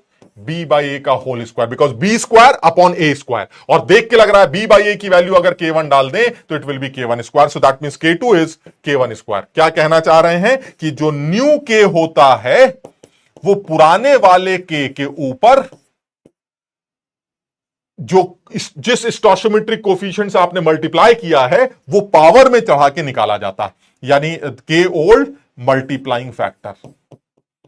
मल्टीप्लाइंग फैक्टर यानी जिस मल्टीप्लाइंग फैक्टर से आपने मल्टीप्लाई किया है उसको यूज करके आप उसका नया इक्विलिब्रियम कांस्टेंट कैलकुलेट कर सकते हैं। समझिएगा बात को। This is the new equilibrium constant. यानी अगर आपका मल्टीप्लाइंग फैक्टर 2 था, आपने किससे मल्टीप्लाई किया? 2 से, तो आप पावर में क्या चला देंगे? पुराने वाले के ऊपर 2। जिस तरह से पुराना वाला K1 है, मैंने 2 से मल्टीप्लाई किया तो पावर में क्या चढ़ा दिया? 2। तो इसका मतलब ये हुआ the new K will be K1 square. तुम कहोगे वाह सर वाह, बिना टेम्परेचर चेंज किए K बदल दिए, और अभी आप भौंक रहे थे कि टेम्परेचर कांस्टेंट होना चाहिए, टेम्परेचर चेंज होगा तभी चेंज होगा, इसके अलावा कोई तरीका नहीं है, वगैरह वगैरह। अरे तुमने सुना ही नहीं था मेरी बात को। मैंने एक लाइन और बोली थी, तुमने उस पर दिमाग ही नहीं लगाया। For a given chemical equilibrium the equilibrium constant remains constant if the temperature is constant। आप equilibrium constant को नहीं बदल सकते। for a given chemical equilibrium this time the equilibrium changes to this। समझो बात को। आपने नया equilibrium डिफाइन किया है सर, ये पुराना equilibrium। कैसी बातें करते हैं ये सर, पुराना equilibrium constant, ये पुराना equilibrium 2 से मल्टीप्लाई करने से इक्विलिब्रियम ही बदल गया। This is my new equilibrium. समझिए बात को। क्यों ऐसा क्यों कह रहे हैं? अरे खुद सोचो, what is the rate of forward reaction now? Initially the rate of forward reaction was KF into A, and what was the rate of backward reaction? KB into B, but this time the rate of forward reaction is KF into A square। मेरी बात समझ रहे हैं? Power में आ गया 2। क्या कहना चाह रहे हैं सर? ये तो खेल ही बदल दिया आपने, ये तो सर रिएक्शन ही बदल गई सर, ये this is a new chemical equilibrium. अब सर जब केमिकल इक्विलिब्रियम बदल जाएगा तो K भी बदल जाएगा। हां, इसका इक्विलिब्रियम कांस्टेंट बदलना चाहते हैं अगर आप इसका, तो सिर्फ एक ही तरीका है सर, वो है टेम्परेचर। समझो बात। सब लोग इस बात को समझने की कोशिश करो। हम कहना क्या चाह रहे हैं? हम ये कहना चाह रहे हैं कि हम बोल चुके इस बात को, किसी भी गिवन केमिकल इक्विलिब्रियम का इक्विलिब्रियम कांस्टेंट, चाहे वो K हो, KB, KF, F, Y, Z, कुछ, if it is capital K, बात खत्म। मेरा तो अपना मानना ये, मैं तो सोच रहा हूं मैं अगर कोई किताब लिखूंगा तो एक ऊपर एक हेडिंग डाल के लिखूंगा, लेकिन मुझे उसकी सच्चाई नहीं पता। मैंने पूरी केमिस्ट्री कभी नहीं पढ़ी, मुझे ये नहीं पता पूरी दुनिया में केमिस्ट्री में क्या क्या होता है, बट मेरा अपना अंदर से एक आवाज आती है, कोई भी कांस्टेंट जब कैपिटल K से डिफाइन किया जाए या K से डिफाइन किया जाए तो वो टेम्परेचर डिपेंडेंट होता ही होगा। ये मेरे अंदर से एक फीलिंग आती। यानी पूरी केमिस्ट्री का कोई कांस्टेंट जिसका नाम भी मैंने नहीं सुना, इब्लियोस्कोपिक कांस्टेंट, फलाना कांस्टेंट, ये कांस्टेंट, वो कांस्टेंट, अगर उसको K से डिफाइन किया जा रहा है तो सर वो टेम्परेचर डिपेंडेंट होना चाहिए, ऐसा मुझे लगता है। समझिए बात। मतलब मैं ये बताना चाह रहा हूं कि जो भी कांस्टेंट डिफाइन किया जा रहा है जिसमें K का टर्म आता है तो वो एक ऐसा कांस्टेंट है जो टेम्परेचर डिपेंडेंट माना जाए। समझ रहे? तो यहां पर यह कहा जा रहा है कि अगर आपने इक्विलिब्रियम की शक्ल ही बदल दी तो इक्विलिब्रियम का वैल्यू बदल जाएगा। तो एक नया फॉर्मूला हमारे सामने क्या आ गया कि जो नया K होगा वो पुराने वाले K के ऊपर पावर चढ़ा के निकाला जाएगा। तो पावर कौन सी होगी? जिस कॉमन मल्टीप्लाइंग फैक्टर से आपने मल्टीप्लाई किया। क्लियर है? सबको समझ में आ गया? क्लियर। दूसरे पॉइंट पर आते हैं। वो कह रहा वाह सर अब दूसरा भी ले आए हैं, अभी तक चिल्ला रहे थे टेम्परेचर टेम्परेचर टेम्परेचर, अब आप दूसरा भी ले आए। चलिए चलिए दूसरा भी ले आते हैं। क्या कह रहे हैं? वो कह रहे हैं mode of writing, mode of writing chemical equilibrium. Chemical equilibrium को लिखने का मोड चेंज कर दो तो इक्विलिब्रियम कांस्टेंट बदल जाता है। हमने कहा वाह गजब हो गया, फिर बदल गया। चेक करते हैं। जैसे कि मान लीजिए वो कहता है मुझसे कि भाई मेरे पास एक केमिकल इक्विलिब्रियम है, ए इज इन, ऐसे सिर्फ समझाने के लिए बोल रहा हूं, A is in equilibrium with B. अगर इसका इक्विलिब्रियम कांस्टेंट K1, तो इसका क्या मतलब? इसका मतलब सर A और B आपस में इक्विलिब्रियम में, ठीक है ना, A और B आपस में इक्विलिब्रियम में। तो उसने कहा कि अगर A और B आपस में इक्विलिब्रियम में है तो इसका मतलब B और A आपस में इक्विलिब्रियम में। हमने कैसी बातें कर रहे हो? अगर A और B आपस में इक्विलिब्रियम में है तो B और A भी आपस में इक्विलिब्रियम में, इसमें क्या नया है? तो चलिए सर ऐसे भी लिख सकते हैं B और A आपस में इक्विलिब्रियम में। बिल्कुल सही। लेकिन सर अब जो इसका के होगा, जिसको आप K2 कह रहे हैं, ये K2 जो है अब ये पलट जाएगा सर, रेसिप्रोकल में चला जाएगा सर। दिस के विल बी, द न्यू के will B reciprocal of the previous के। उसने कहा लो बदल दिया, पहले 10 था अब 1/10 हो गया, तुम कह रहे थे टेंपरेचर से बदलता है, अब यहां फिर बदल गया। अरे भाई तुमने इक्विलिब्रियम बदल दिया, पहले इक्विलिब्रियम ए और बी के बीच में बनता था, अब बी और ए के बीच में बनता है। इससे फर्क क्या पड़ता है? फर्क ये पड़ता है पहले ए था, बी में कन्वर्ट हो रहा था, अब बी है वो ए में कन्वर्ट हो रहा है। सर ये तो रिएक्शन ही बदल गई सर, ये तो इक्विलिब्रियम ही बदल गया। और जब इक्विलिब्रियम बदल जाता है तो सर इक्विलिब्रियम कांस्टेंट बदल सकता है, हां, लेकिन इसका बदलना चाहते हो, इसका तो सिर्फ टेंपरेचर डिपेंडेंट है, इसका सिर्फ टेंपरेचर डिपेंडेंट है। किसी भी गिवन केमिकल इक्विलिब्रियम का केस सिर्फ टेंपरेचर पर डिपेंड करेगा और वो किसी चीज पर डिपेंड नहीं करेगा। और वो टेंपरेचर पर डिपेंड करने के लिए आपको, अगर आप इक्विलिब्रियम की, यानी आपकी किसी हरकत ने अगर इक्विलिब्रियम को बदल दिया, अब समझ रहे बात को, रिएक्शन को बदल दिया, तो के बदल जाएगा। अब के क्यों क्यों बदल जाएगा? क्यों? अरे भाई वो नई रिएक्शन है, उसका नया क्या होगा, बात समझ रहे हो। लेकिन अगर आपने रिएक्शन नहीं बदली, कुछ भी करके रिएक्शन नहीं बदली, तो फिर उसके के को बदलने का आपके पास कोई रास्ता नहीं, सिर्फ एक रास्ता जिसको टेंपरेचर कहते हैं। क्लियर? पवन कह रहा है सर आप बदल गए सर। पवन कैसे दोस्त, मैंने ऐसा क्या किया बेटा, कैसे बदल गया मैं? तुम बताओ, मैंने तुम्हारे साथ ऐसा क्या गलत कर दिया, या मैंने तुम्हारे साथ पहले कुछ गलत किया था अब अच्छा कर दिया, या पहले अच्छा किया था अब गलत कर दिया, ऐसा क्या कर दिया तुम्हारे साथ? बताओ पवन। पवन बोलो, आज तुम्हें बोलना पड़ेगा, पूरी दुनिया तुम्हें सुनना चाह रही है। आदित्य कह रहे सर आपकी शादी कब होगी? कितनी चिंता आदित्य तुम्हारी है, कितनी चिंता है तुम्हें हमारी, बहुत। आदित्य सुन के मन गार्डन गार्डन हो गया कि ऐसे भी लोग हैं जिनको इतनी चिंता है हमारी। बताइए, शाबाश।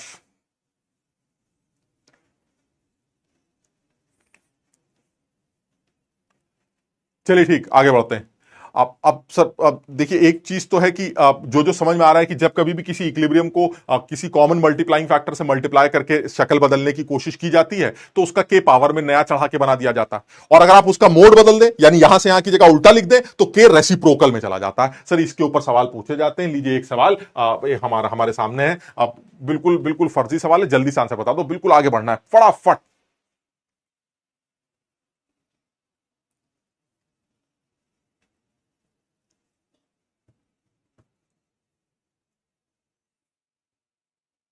1 कह रहा है हो गई है यार, मतलब आज इसमें जस्टिफिकेशन भी देना पड़ रहा है कि सर की शादी हो गई, भाई हो गई है, अब छोड़ दो बात को, हो गई है। ऐसे हमने नहीं दिया कोई जस्टिफिकेशन, दूसरे लोग भी जस्टिफिकेशन दे रहे हैं, बहुत बढ़िया।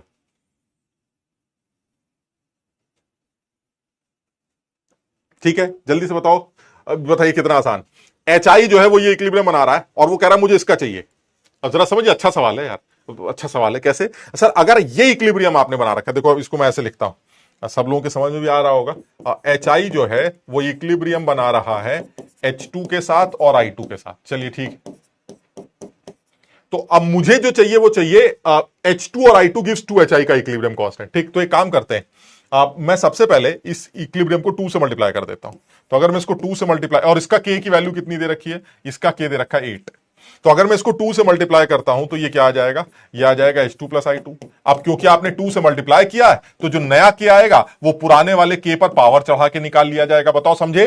क्योंकि 2 से मल्टीप्लाई किया गया है तो पुराने वाले के पर पावर मल्टीप्लाइंग फैक्टर 2 चढ़ा दिया जाएगा, ये 64। ठीक, लेकिन मुझे इसका नहीं चाहिए सर, मुझे इसके उल्टे का चाहिए। तो अब उल्टा मोड ऑफ राइटिंग चेंज कर दी।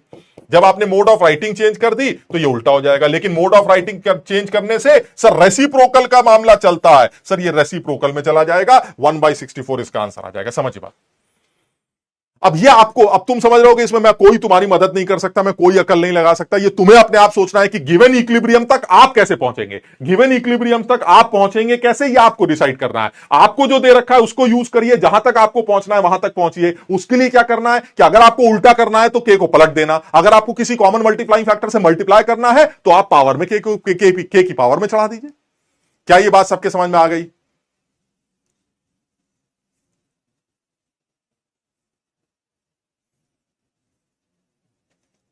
1/64 सबके समझ में आ गया। बड़ा आसान सवाल था। चलिए और आगे बढ़ते हैं। सर आप, ओ माय गॉड, अब सर वो आ गया जिसका इंतजार था, क्योंकि यही वो है फैक्टर जो सिर्फ इक्विलिब्रियम कांस्टेंट को, किसी गिवन केमिकल इक्विलिब्रियम के इक्विलिब्रियम कांस्टेंट को बदल सकता। अब आपको ये नहीं करना है कि 2 से मल्टीप्लाई कर देंगे तो बदल जाएगा ना, मैं कुछ नहीं करूंगा। मेरे सामने एक इक्विलिब्रियम है, मैं उस इक्विलिब्रियम का इक्विलिब्रियम कांस्टेंट जानता हूं, मुझे उस इक्विलिब्रियम कांस्टेंट की वैल्यू चेंज करनी है। अगर मैं किसी गिवन केमिकल इक्विलिब्रियम का इक्विलिब्रियम कांस्टेंट चेंज करना चाहता हूं तो मुझे एक ही तरीका बताया गया है, दैट इज टेम्परेचर। अब ये टेम्परेचर जो है ये कैसे इक्विलिब्रियम कांस्टेंट को डिफाइन करता है, मैं इसके बारे में बात करता हूं। देखो, क्या ये बात सब लोगों को समझ में आती है कि हमारा जो इक्विलिब्रियम कांस्टेंट है के, ये forward rate constant divided by backward rate constant से निकाला जाता है। कल हमारी बात हुई थी, अगर आप फॉरवर्ड रिएक्शन का रेट कांस्टेंट और बैकवर्ड रिएक्शन का रेट कांस्टेंट दे दें तो मैं आपको इक्विलिब्रियम कांस्टेंट कैलकुलेट करके दिखा सकता हूं, के एफ बाई के बी करके। चलिए ठीक, इसका यह मतलब हुआ कि अगर फॉरवर्ड और बैकवर्ड रेट्स या फॉरवर्ड और बैकवर्ड रेट कांस्टेंट टेम्परेचर पर डिपेंड करते हैं तो इक्विलिब्रियम कांस्टेंट भी टेम्परेचर पर डिपेंड करता होगा। अब सवाल यह उठता है कि ये जो रेट कांस्टेंट्स हैं या जो रिएक्शन के रेट्स हैं ये टेम्परेचर पर कैसे डिपेंड करते हैं। मुझे ऐसा लगता है कि अगर मुझे इनके रेट्स या किसी रिएक्शन, चाहे वो फॉरवर्ड रिएक्शन हो चाहे वो बैकवर्ड रिएक्शन हो, अगर उनका रेट टेम्परेचर पर कैसे डिपेंड करता है ये पता चल जाए तो मैं इक्विलिब्रियम कांस्टेंट कैसे टेम्परेचर पर डिपेंड करता है ये कैलकुलेट कर सकता हूं। मेरी बात समझ रहे हो मैं क्या कह रहा हूं?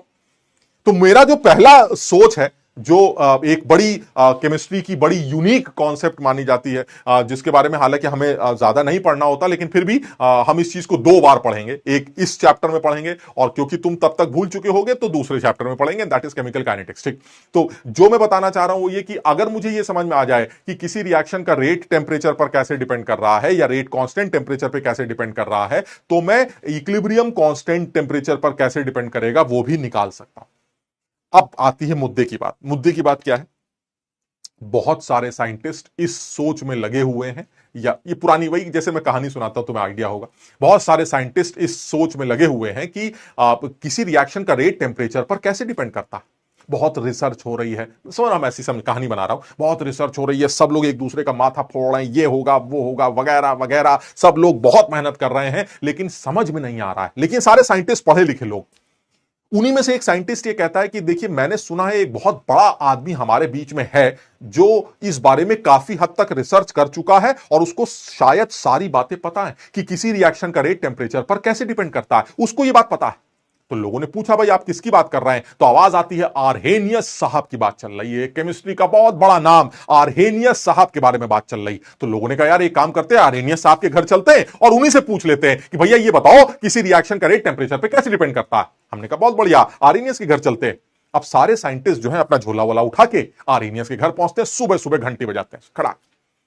तो आरहेनियस जो है वो बाहर निकल के आता है सोते सोते, कहता है भाई क्या है सुबह सुबह तुम लोग परेशान कर रहे हो, क्या जानना चाहते हो? तो वो लोग कहते हैं सर ऐसा है, हमने सुना है कि आपने इस बात का पता लगा लिया है कि किसी भी रिएक्शन का रेट टेम्परेचर पर कैसे डिपेंड करता है। तो आरहेनियस कहता है वो सुबह सुबह ये पूछने आए हैं। तो वो आरहेनियस क्योंकि नींद में था, थका हुआ था, आप समझ रहे बात को, उसको मन नहीं कर रहा था, तो उसने कहा यार जाओ यार तुम लोग एक छोटी सी बात बताएंगे उसके बाद दोबारा मत आना। तो उसने उन लोगों को गोल मोल करके भगा दिया। उसने कहा देखिए ऐसा है, अगर आप किसी भी रिएक्शन का जो टेम्परेचर है वो 10 डिग्री इंक्रीज करें तो उसका जो नया रेट होगा वो उसके पुराने वाले रेट से 2 से 3 गुना बढ़ जाएगा। आरहेनियस सिर्फ इतना बोलता है, दरवाजा बंद कर देता है।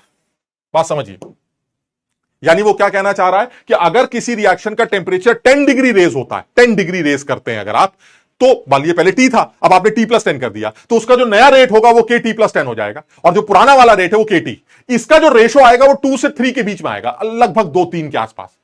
तो लोग कहते रहे सर कमाल कर दिया, मजा आ गया सर। और आरहेनियस ने इसी टर्म का नाम के टी प्लस 10 बाई के टी का नाम टेम्परेचर कोफिशिएंट रख दिया। उसने कहा भाई ऐसा है, इसको टेम्परेचर कोफिशिएंट कहा जाता है, दिस इज टेम्परेचर कोफिशिएंट।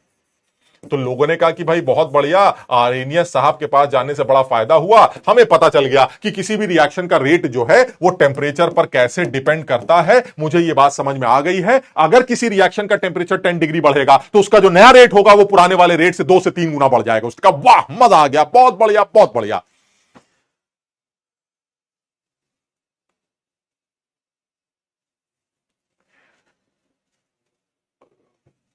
सही, ठीक है। तो उसने कहा कि भाई सारे साइंटिस्ट बड़े खुश हुए, उन्होंने कहा भाई बहुत बढ़िया सर, मजा आ गया, थैंक यू सो मच। वो आर्यनियस दरवाजा बंद करता है और वो कहता है कि भाई जाओ जाओ जाओ। तो सारे साइंटिस्ट बड़े खुशी खुशी जो है वो लौटते। एक साइंटिस्ट कहता अबे बेवकूफ बना दिया, बेवकूफ बेवकूफ बना दिया। तो वो दूसरे लोग पूछते कैसे कैसे कैसे, कह रहे यार ये क्या बात होती है, किसी रिएक्शन का टेम्परेचर जो है वो 10 डिग्री बढ़ाने से उसका नया रेट पुराने वाले रेट से 2 से 3 गुना बढ़ जाता है। अबे तो 2 से 3 के बीच में तो इनफाइनाइट वैल्यूज होती हैं, कितना एग्जैक्टली होता है ये कैसे पता चलेगा? यानी के टी पर कैसे डायरेक्ट डिपेंड करता है, एग्जैक्टली कैसे डिपेंड करता है, ये तो उसने बताया नहीं। उसे बेवकूफ बना के भेज दिया कि भाई 2 से 3 गुना हो जाता है। अब आदमी सोचता रहेगा 2 गुना होगा, 3 गुना होगा, 2.5 गुना होगा, 2.25 गुना होगा, एग्जैक्ट रिलेशन तो उसने हमें बताया नहीं। लोग कहते हैं हाँ यार बात तो सही। तो वो लोग आपस में बात करते हैं, कहते हैं यार देखो ऐसा हमें लगता है सुबह सुबह हम उसके घर गए थे, उसको बुरा लग रहा था, एक काम करते हैं दोपहर में चलते हैं, फ्रेश हो तब उससे बात करेंगे।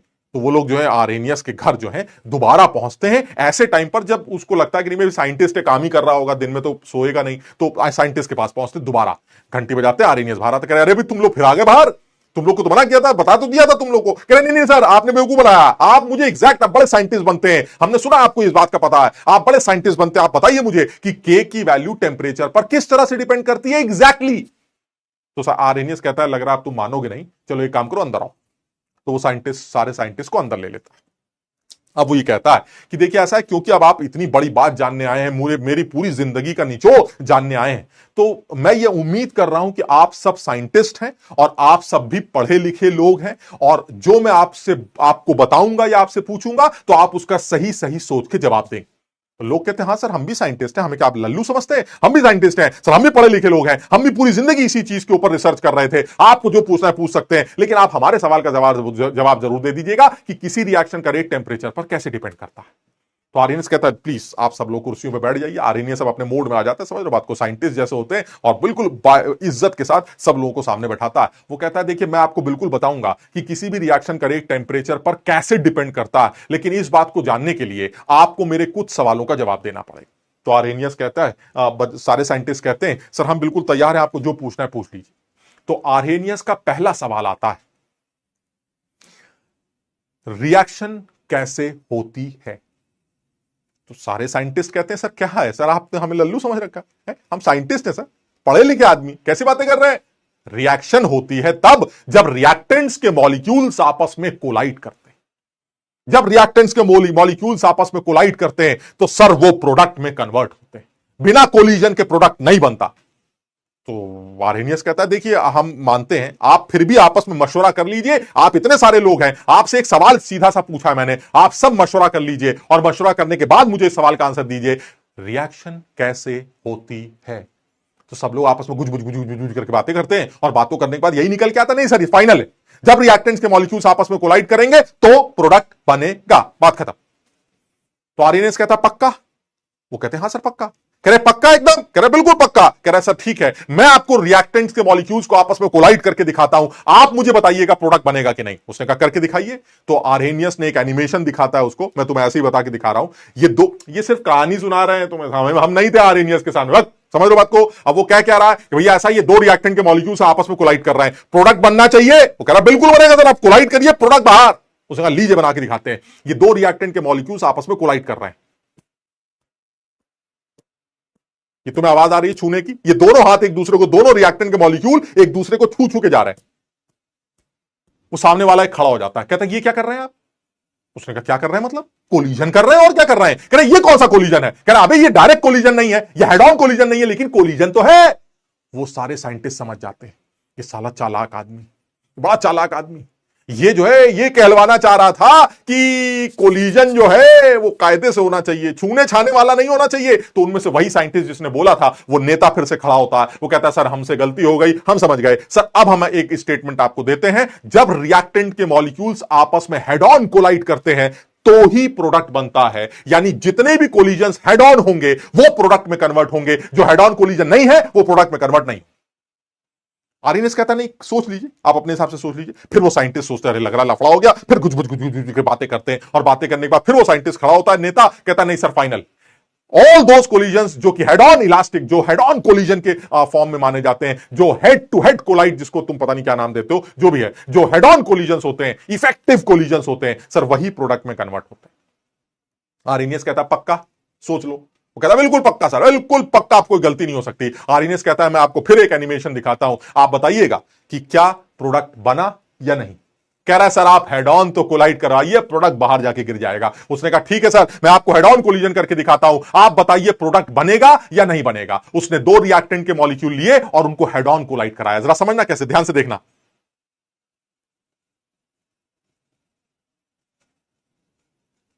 वो कह रहा है, एक आदमी खड़ा होकर कह रहा है ये क्या कर रहे हैं आप? कह रहा है अरे हेड ऑन करा रहे हैं, हेड ऑन कोलिजन। तो कह रहा है इतना धीरे धीरे क्यों करा रहे हैं? उसने कहा धीरे थे इसकी बात नहीं हुई थी, गलत बातें मत करो, तुमने कहा था कोलिजन हेड ऑन होना चाहिए, हेड ऑन हो रहा है।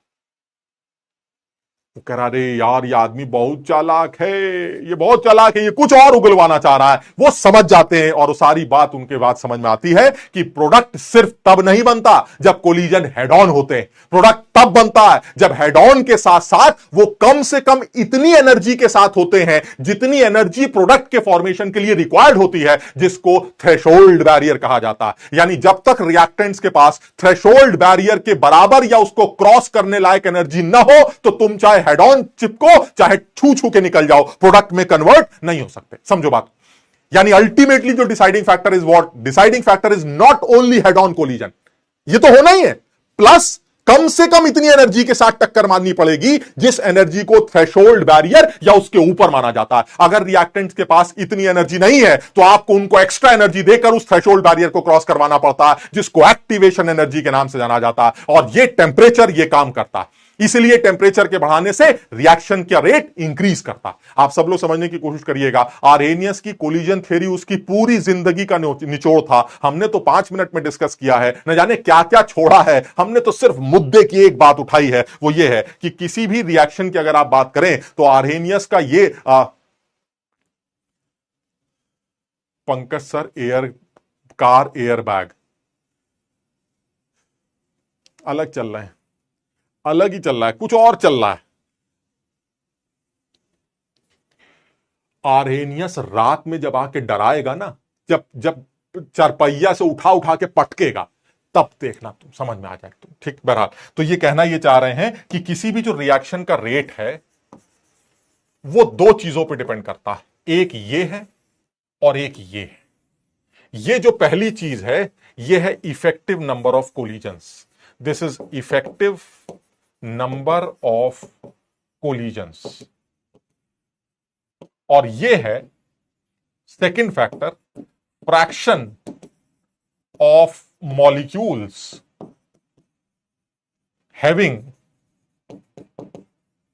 मोर देन और इक्वल टू, अरे having energy more than or equal to threshold energy।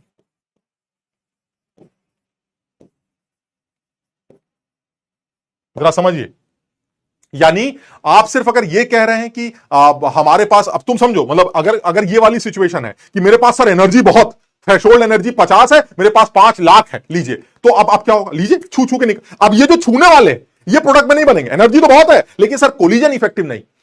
उल्टी बात करते हैं, सर कोलिजन तो इफेक्टिव है लेकिन एनर्जी कम है। यानी ये दोनों अकेले अकेले अगर हैं तो प्रोडक्ट नहीं बनेगा, इनको साथ में लेना पड़ेगा। एनर्जी भी थ्रेशोल्ड बैरियर के बराबर या उससे ज्यादा होनी चाहिए रिएक्टेंट्स का कोलिजन के दौरान, और जब वो कोलिजन हो तो वो नियरली हेड ऑन कोलिजन होना चाहिए जो कि प्रोडक्ट में कन्वर्ट होगा। And this is Arrhenius collision theory, जिसमें जो पहला फैक्टर आता है जिसको आपने इफेक्टिव नंबर ऑफ कोलिजन्स का नाम दिया है, इसको कैपिटल ए, और दूसरा फैक्टर e⁻⁻ से डिफाइन किया जाता है। इस पहले फैक्टर को आर्हेनियस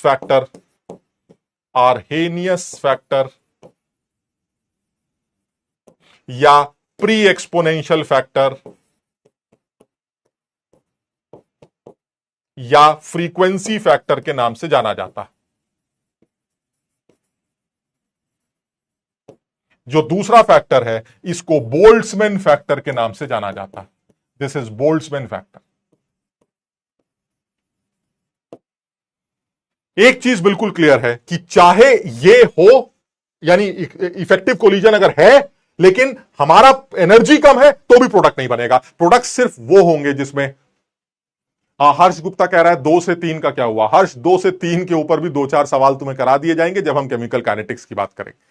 सवाल तो टेम्परेचर कोफिशिएंट पे भी बनाया जा सकता है, हालांकि पूछा नहीं गया, लेकिन मैं तुमको केमिकल काइनेटिक्स के अंदर, क्योंकि ऑब्वियसली ये काइनेटिक्स का पोर्शन है, तो तुम्हें सिर्फ ये बताना चाह रहा हूं कि रेट कांस्टेंट जो है वो टेम्परेचर पर कैसे डिपेंड कर रहा है। यानी अल्टीमेटली जो समझ में आ रहा है वो ये कि किसी भी रिएक्शन का जो रेट है जिसको हम के से डिफाइन करने जा रहे हैं, यानी रेट कांस्टेंट जो है that is K which is equal to A into E raise पर minus E A by are.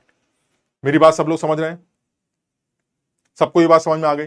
यानी नहीं, हम आईआईटी बॉम्बे कह रहे हैं सर ये क्या केमिकल काइनेटिक्स पढ़ा रहे हैं? हाँ तो पढ़ा रहे हैं तो कुछ कर लोगे, पढ़ा रहे हैं तो कर लो जो तुम्हें करना है। बस अबे काइनेटिक्स क्या, हम तो के का बात अभी शुरुआत कहां से की थी? कैपिटल के टेम्परेचर पे कैसे डिपेंड करता है, तो मैंने क्या बताया था, अगर छोटे वाले के का टेम्परेचर डिपेंडेंस पता चल जाए तो कैपिटल के का भी पता चल जाएगा। बस यही तो समझा रहे थे, तो हम वही कैपिटल के पे आते हैं। अब हम छोटे वाले के का टेम्परेचर डिपेंडेंस मुझे पता चल गया, E A upon R T, this E A is the activation energy. यानी ये जो आपने ई ए लिखा है, this E A is the, अभी मैं बताऊंगा इसका मतलब क्या, E A is the activation energy. बच्चों को बहुत कंफ्यूजन होता है एक्टिवेशन एनर्जी को लेकर, लेकिन बहुत सीधी सी बात कर रहे हैं। एक्टिवेशन एनर्जी वो एक्स्ट्रा एनर्जी है जो रिएक्टेंट्स को दी जाती है ताकि वो बैरियर को क्रॉस कर सके। थ्रेशोल्ड बैरियर अगर यहां है और आपकी रिएक्टेंट्स की एनर्जी यहां है, तो इनको प्रोडक्ट में कन्वर्ट होने के लिए इतना एक्टिवेट करना पड़ता है, तब ये जाके प्रोडक्ट में कन्वर्ट होते हैं। अभी मैं दिखाता हूं।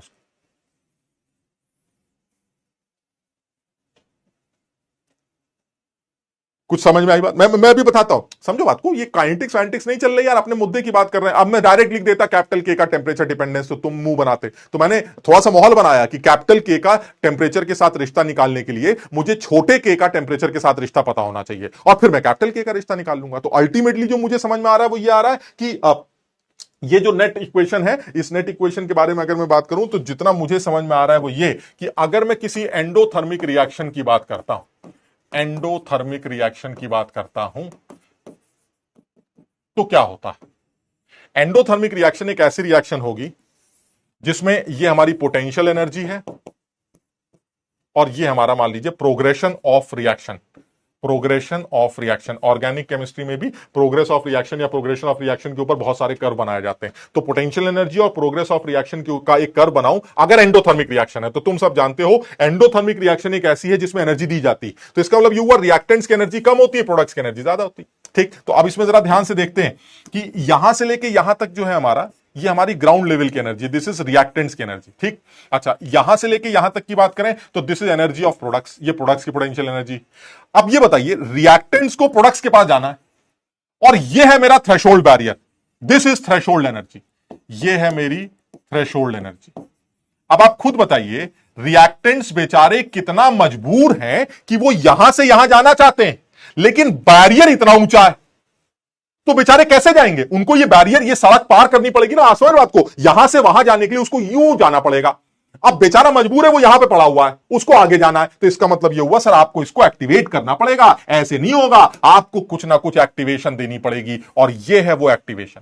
सर आपको इतना एक्टिवेट करना पड़ेगा, and this is the activation energy of forward reaction. Sir ये फॉरवर्ड रिएक्शन की एक्टिवेशन एनर्जी है। अगर आप फॉरवर्ड रिएक्शन कैरी आउट करना चाहते हैं तो आपको रिएक्टेंट्स को इतना एक्टिवेट करना पड़ेगा, जैसे करना आप कर लीजिएगा, बट इतना एक्टिवेट करना पड़ेगा। और यही चीज उल्टा कर लेते हैं, अगर आप प्रोडक्ट्स को वापस रिएक्टेंट में लाना चाहते हैं तो प्रोडक्ट्स की एनर्जी इतनी है, इतना थ्रेशोल्ड बैरियर है, तो सर इस बैरियर को क्रॉस करना पड़ेगा, और इस बैरियर को क्रॉस करने के लिए आपको इतना एक्टिवेट करना पड़ेगा, and this is the activation energy of backward reaction. को समझ पा रहे हो? और फॉरवर्ड और बैकवर्ड का जो डिफरेंस है, इसी को आज से सारी दुनिया याद रखेगी। इस गैप को ही डेल्टा एच के नाम से जाना जाता है, यानी delta H is equal to forward activation minus backward activation.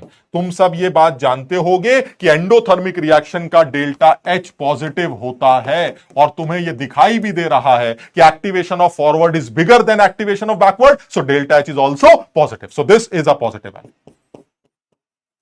Clear है सब लोगों को? अच्छा, यही चीज अगर मैं अब एक्सोथर्मिक रिएक्शन की बात करता तो क्या होता? सर सेम कहानी आप एक्सो के लिए भी बता दीजिए। चलिए एक बार सेम कहानी जो है हम तुम्हें एक्सो के लिए भी बता देते हैं। ये एक लाइन खींच देते हैं, सेम कहानी एक्सो के लिए कर लेते हैं। एक्सोथर्मिक रिएक्शन क्या कहती? सर अगर यही एक्सोथर्मिक होती तो डेल्टा एच हमारा निगेटिव होता, डेल्टा एच हमारा निगेटिव होता। बिल्कुल सही है। तो चल जरा इसका भी सर जरा ग्राफ बना लीजिए। लीजिए ग्राफ बना लेते हैं, तुम्हें अपने आप समझ में आ जाएगा। This is potential energy and this is progress of reaction. Reaction progress कर रही, ठीक। तो ऐसे में सर अगर एक्सोथर्मिक है तो सर रिएक्टेंट्स की एनर्जी ज्यादा होगी, प्रोडक्ट्स की एनर्जी कम हो जाएगी। ठीक है, ये बिल्कुल सही। तो ऐसे में सर अगर आप एनर्जी डिफाइन करना चाहते हैं तो this is energy of reactants and this is final energy of product. Final energy of product, this is HP ले लेते हैं। और फिर वही है sir, this is threshold barrier, यहां से लेके यहां तक का मेरा barrier, this is threshold barrier.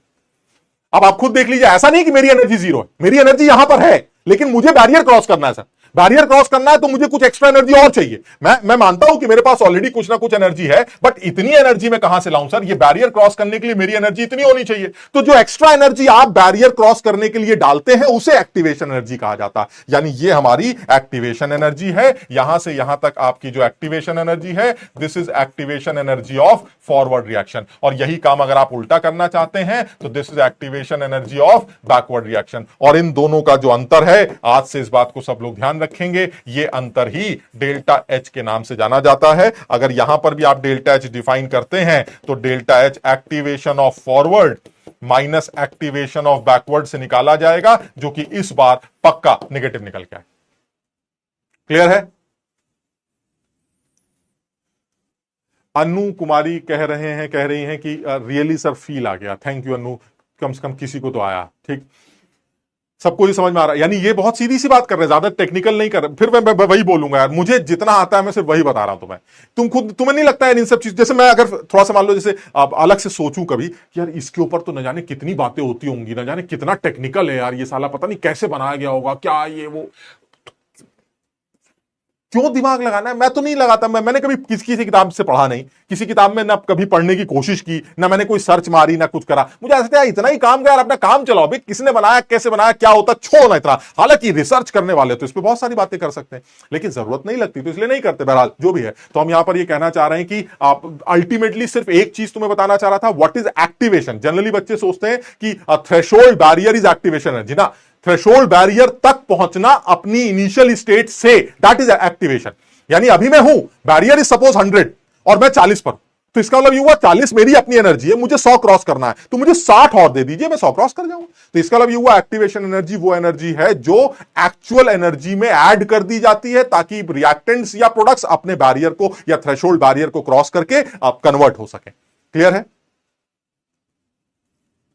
समझ में आ गया? अच्छा, अब एक चीज क्लियर हो गई सर, ये आपने कर्व बना दिया, हम इतनी बात समझ गए हैं। और एक चीज आपने जो बोली वो भी मैं समझ गया कि जो K है that is A into E raise to power minus E A by R T. चलिए बिल्कुल मैं आपकी बात मान गया सर, यही आपने अभी बताया था। And this is finally reactant, किसी भी रिएक्शन का रेट जो है या रेट कांस्टेंट टेम्परेचर पर कैसे डिपेंड करेगा, ये आरेनियस साहब ने हमें बता दिया। चलिए मान लिया, चलिए ठीक।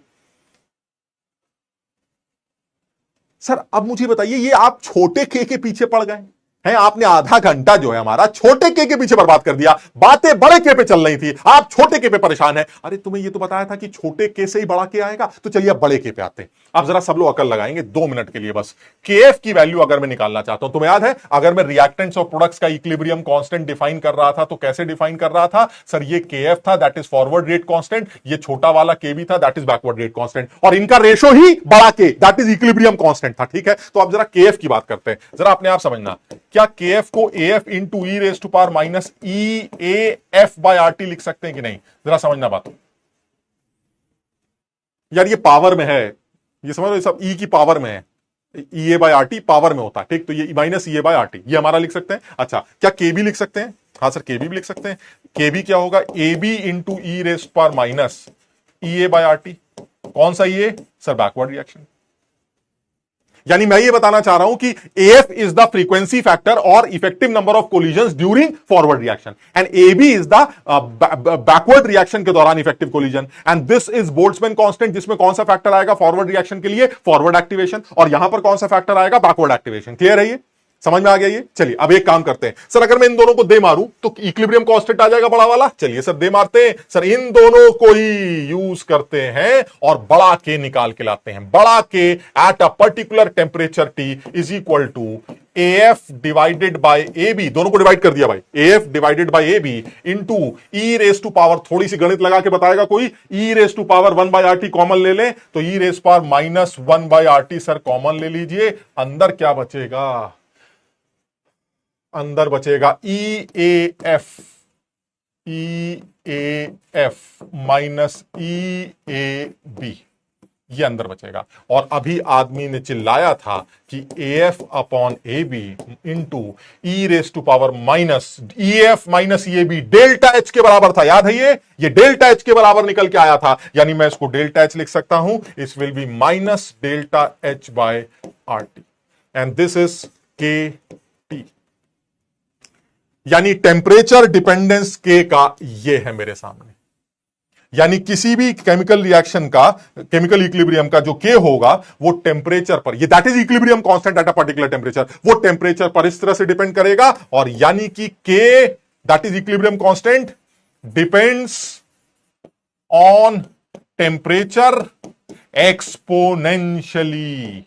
एक्सपोनेंशियली डिपेंड करता है सर, ये तो बड़ी अच्छी बात है। अच्छा, इसलिए कि एक्सपोनेंशियल वेरिएशंस आर जबरदस्त वेरिएशंस, समझो।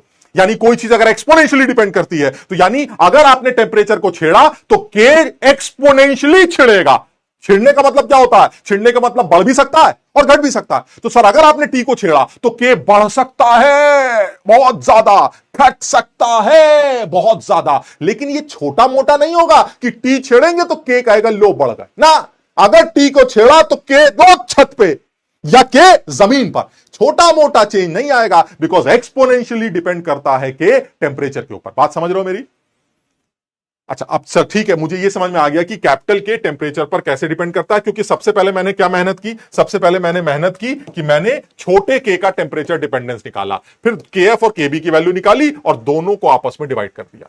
जैसे आपने दोनों को आपस में डिवाइड किया आपको कैपिटल K की वैल्यू मिल गई और वो वैल्यू टेम्परेचर पर इस तरह से डिपेंड कर रही है। यहां तक ठीक है? चलिए अब एक स्टेप और आगे बढ़ते हैं। अब अगर मैं आपसे कहूं कि मैं अज्यूम कर लेता हूं कि T1 टेम्परेचर पर जो हमारा K है वो KT1 और T2 टेम्परेचर करने से जो हमारा नया K है वो KT2 हो गया। तो अब ये भी ठीक है सर, अगर मैं KT1 लिखता हूं तो यह आ जाएगा AF upon AB into E raise power minus delta H by RT1, और अगर मैं KT2 लिखता हूं तो KT2 आ जाएगा AF upon AB into E raise power minus delta H by RT2। अब अगर मैं फर्स्ट और सेकंड इक्वेशन को आपस में डिवाइड कर दूं, this is first and this is second, तो अगर मैं सेकंड डिवाइडेड बाय 1 कर दूं तो क्या वैल्यू आ जाएगी sir? KT2 by KT1 is equal to, ये दोनों कैंसिल हो जाएंगे, E की पावर में क्या आएगा? E की पावर में आएगा minus delta H by R common और अंदर आ जाएगा 1 bye T2 minus 1 bye T1। Sir और तमीज से लिखिए, लीजिए ln KT2 by KT1 is equal to delta H by R, minus को अंदर भेज दिया 1 by T1 minus 1 by T2। Sir थोड़ा सा और तमीज से लिखिए, log KT2 by KT1 is equal to delta H by 2.303 R 1 by T1 minus 1 by T2। Sir ये है वो एक्सप्रेशन जो दो अलग अलग टेम्परेचर्स पर K की वैल्यू कैलकुलेट करके दे सकता है, अगर आपको डेल्टा H रिएक्शन का पता हो।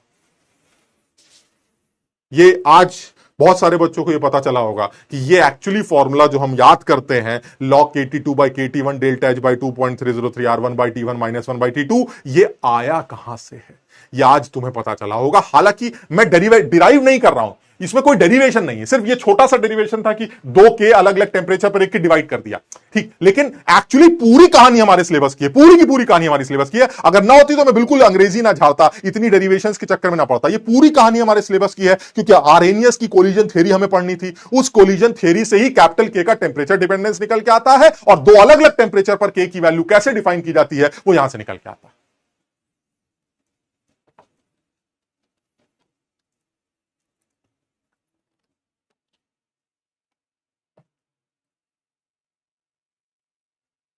फील आ गई भाई, फील आ गई, बच्चे कह रहे हैं फील आ गई।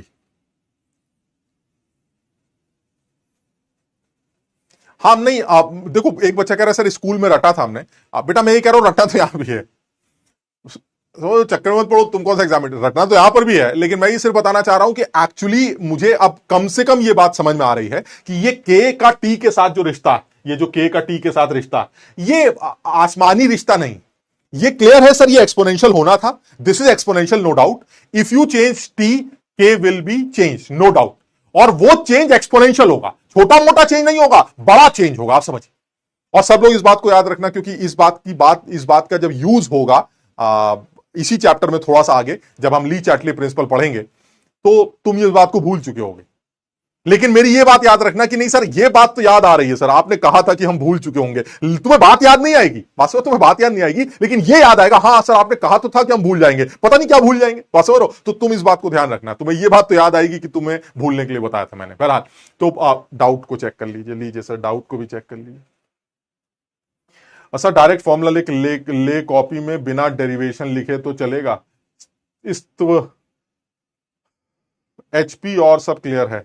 एचपी, एचपी क्या है? वो प्रोडक्ट की एनर्जी थी, प्रोडक्ट की एनर्जी थी, उसे एचपी से डिफाइन कर रहे हैं। वीसी करो ना प्लीज। वीसी क्या होता है? Video call. अच्छा हाँ, और क्या सर, आपकी बीएमडब्ल्यू कब एक्सपायर होगी? अबे सर जी स्टोरी बहुत अच्छी सुनाई है। स्टोरी सर, ग्राफ में एंडोथर्म, बे बकवास डाउट तुम्हारे बक।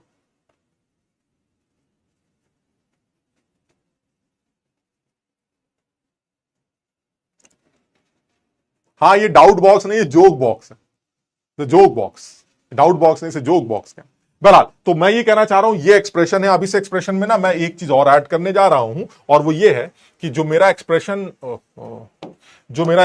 है वो ये log of K T two divided by K T one, यानी टी वन टेम्परेचर पर के और टी टू टेम्परेचर पर K, is equal to delta H of the reaction upon 2.303 R 1/T1 minus 1/T2। ये हमारा expression, ठीक। अब देखो मैं जरा केस बना रहा हूं। Case one, if delta H is positive and T2 is greater than T1। ये पहला केस।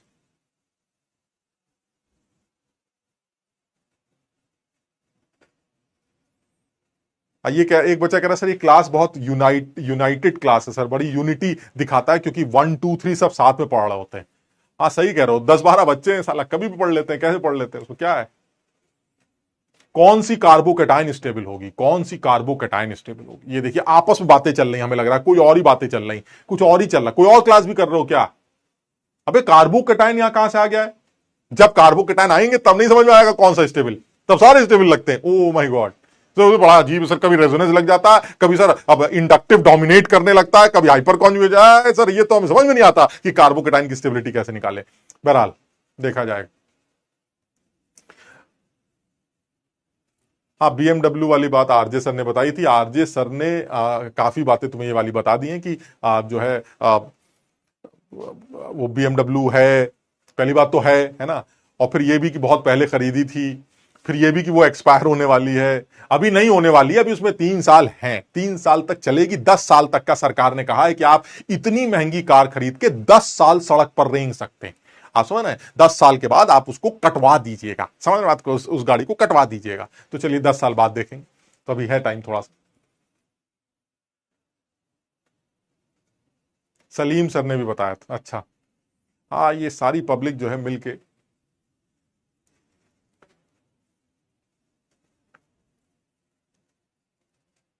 डांसिंग रेजोनेंस, कार्बोकेटाइन की स्टेबिलिटी में डांसिंग रेजोनेंस आ गया, डांसिंग रेजोनेंस, माय गॉड। अरे देखो, अब इस तरह की बातें मत करो, ये बातें हमें वैसे भी बहुत कम आती हैं, तो इसलिए इस तरह की कोई डिस्कशन नहीं करेंगे, बिल्कुल सीधी सीधी बात करते हैं। ये सवाल है, इसमें साफ साफ कहा गया है कि अगर आप एंडोथर्मिक, एंडोथर्मिक समझते हो, डेल्टा एच पॉजिटिव और टेम्परेचर बढ़ रहा है, तो आप क्या ये जानते हैं, ऐसा अगर आपने लिख दिया तो इसको लिखने में कोई बुराई नहीं है कि जो KT2 होगा वो KT1 से बड़ा होगा। बताओ मेरी बात समझे कि नहीं, गणित आती है तुम्हें ये?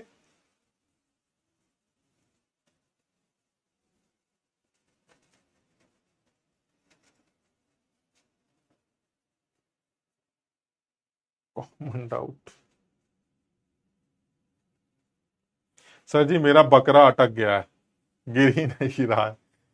लो आज फिर आया मैं बुरी खबर लेके, सत्यम पता नहीं क्या बुरी खबर लाया। ओनली 96 डेज लेफ्ट, फुस फुस। सर मेरे घर माता जी की स्थापना हुई है और आरती हो रही है, तो यहाँ पढ़ा रहा हूँ। करो बेटा, करना है। लैंग्वेज इतनी लंबी होती है और सोल्यूशन आसान। ओम पांडे कह रहे हैं सर जी मेरे 100 इतले कैसे लाऊं? डर लग रहा है भाई, बहुत ज्यादा डर लग रहा है, डर लग रहा है बहुत ज्यादा। ऐसा लग रहा है कि मुझसे नहीं होगा, पढ़ने के बाद भी लगता है कि मेरे से नहीं होगा। खुशबू बहुत गलत बात है, क्योंकि ये जो तुम्हारे साथ है ना, ये तुमने लिख के बताया है, और यही बात वो सारे लोग जानते हैं जो लिख नहीं रहे हैं, क्योंकि उनको सबको पता है कि सबके साथ ऐसा ही होता है। तो ये तो बिल्कुल किसको पता है कि उसका होगा? आप बताइए, किसको पता है कि उसका होगा? सबको यही लगता है कि हमारा नहीं होगा, सबको ही लगता है अगल बगल वाला ज्यादा पढ़ाई कर रहा है, अगल बगल वाला ज्यादा समझदार है, हम नहीं समझ पा रहे हैं। खुशबू कोशिश तुमने अब तक की है, अब तक कोशिश और करना है ना। तुम मेरे कहने से 3 महीने का टाइम और लो, और फिर मुझे बताना जब जनवरी का फर्स्ट अटेम्प्ट कंप्लीट हो जाएगा कि अब बताओ कैसा महसूस हो रहा है। तो तुम सारे लोग यही कहोगे सर थोड़ा सा और कोशिश आप और कर दीजिए, हम दुनिया जीत के दिखाएंगे, तुम देख लेना। बहरहाल आगे बढ़ते हैं, इसको हटाते हैं, ये सब फर्जी डाउट्स होते हैं। KT2 की वैल्यू KT1 से बढ़ी, बताओ ये सही है? सबको समझ में आ रहा है? ठीक है। अच्छा, अब ये क्यों कह रहे हैं? क्योंकि इसमें छोटी सी गणित है। अगर delta positive, delta H positive है, तो इसका मतलब ये हुआ ये वाला टर्म पॉजिटिव है, और T2 T1 से बड़ा है, तो इसका मतलब 1/T2 1/T1 से छोटा होगा, तो ये भी पॉजिटिव हो गया, ये भी पॉजिटिव है, ये भी पॉजिटिव है, यानी लॉग की वैल्यू पॉजिटिव। लॉग पॉजिटिव कब आता है भाई? लॉग पॉजिटिव तब आता है जब 1 से बड़ी चीज का लॉग लिया जाए, यानी KT2/KT1 की वैल्यू 1 से बड़ी होगी, और अगर KT2/KT1 1 से बड़ा है, तो इसका मतलब KT2 KT1 से बड़ा है। क्लियर है ये? चलिए दूसरी बात करते हैं, दूसरा केस बना लेते हैं। दूसरा केस है, ये सब करने के बाद ना मैं तुम्हारे इम्तिहान में एक सवाल पूछा गया था, वो तुम्हें दिखाता हूं, वो तुम्हें बताऊंगा भी, ठीक? If delta H is negative and T2 is greater than T1, अब क्या होगा? तो अगर सर एक आदमी आपने डेल्टा एच को नेगेटिव कर दिया, वो तो पॉजिटिव है, ये नेगेटिव है, तो ये समझ में आता है, तुम लोग इतना पढ़े लिखे हो कि KT2 की वैल्यू KT1 से छोटी होगी। तीसरा केस बनाते हैं, तीसरा केस लेते हैं, case 3। if delta H is positive and T2 is less than T1, तो फिर तुम समझ गए होगे सर, इस बार फिर से वही केस बनेगा, KT2 is less than KT1। और अगर मैं चौथा केस बनाता हूं तो सब लोग समझ रहे होंगे, केस 4 अगर बनाए तो यह आ जाएगा, if delta H is negative and you are decreasing temperature, T2 is less than T1, तो ये फिर से एकदम क्लियर है कि KT2 जो है वो KT1 से बड़ा है। क्या ये चारों बातें समझ में आ गई?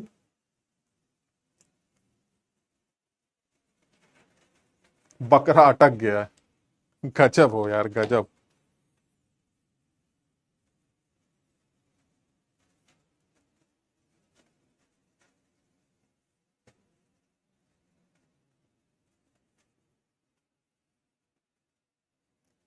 क्लियर है ये?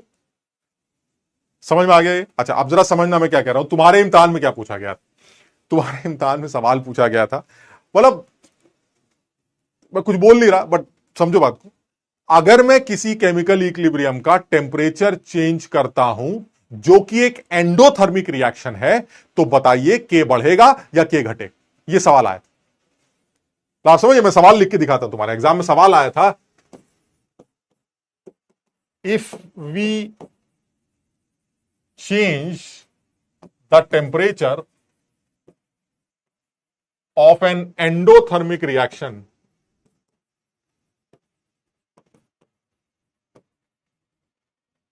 then K increases डिक्रीजेस, ऐसे करके कुछ था, समझ लो सवाल, या कांस्टेंट, अब पता नहीं क्या ऑप्शन थे, लेकिन ऐसे करके सवाल आया।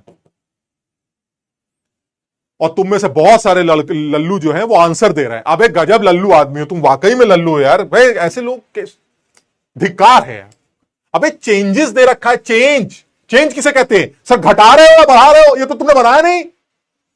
अगर बढ़ाओगे टेम्परेचर तब के बढ़ेगा, अगर घटाओगे टेम्परेचर तो के गिरेगा ना यार। एंडोथर्मिक का टेम्परेचर बढ़ाओगे तो के बढ़ेगा, और अगर टेम्परेचर गिरा दिया, T2 की वैल्यू कम कर दी तो के कम हो जाएगा। मेरी बात समझ रहे हो? इस सवाल में जो उन्होंने सवाल पूछा था, उन्होंने चेंज लिखा था, इस सवाल में बोनस दिया गया था। इतना सीधा सवाल भी तुम्हारा इम्तिहान सही से नहीं बना पाया, जिस एग्जाम से तुम थर थर कांपते हो। बताइए ये हालत, इसमें बोनस मिला था बच्चों। कितना सीधा सवाल था, बोनस देने की जरूरत, बोला अरे तुम्हें सवाल में ऐसे नंबर देने दे देते, सवाल तो सही बनाते कम से कम। समझ में आ रहा है सबको? समझ में आ गई बात? यानी मैं ये बताना चाह रहा हूं कि ये जो हमारा फॉर्मूला है, ये न्यूमेरिकल बना सकता है। न्यूमेरिकल कैसे बना सकता है कि सर ऐसा है, आप इसमें डेल्टा एच की वैल्यू दे दीजिए, और T1 दे दीजिए, T2 दे दीजिए, KT1 दे दीजिए, हम आपको KT2 निकाल के दिखा देंगे। यानी एक ऐसा सवाल जिसमें 5 अननोन्स दिखाई देते हैं। 5 अननोन्स का मतलब क्या हुआ सर? एक KT2 है, एक KT1 है, एक डेल्टा एच है, एक T1 है, एक T2 है। इन 5 में से कोई भी 4 चीज दे दीजिए, आप कोई भी 4 दे दीजिए, 5 हम निकाल लेंगे। फॉर्मूला लगाकर हम ये काम कर सकते हैं और इस पर सवाल बनाया जा सकता है। क्लियर है सबको? ये बात समझ में आ रही है? ठीक है। ये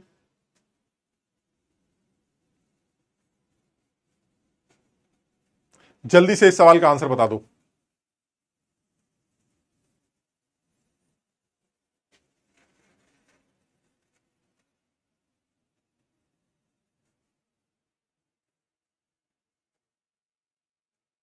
हाँ छुट्टी कर रहे हैं बेटा, छुट्टी कर रहे हैं, एक सेकंड रुक जाओ जरा, ये वाला सवाल कर लेते हैं। आप K1 K2 K3 are the equilibrium constant for the following reaction, तुम्हें रिलेशन बताना है।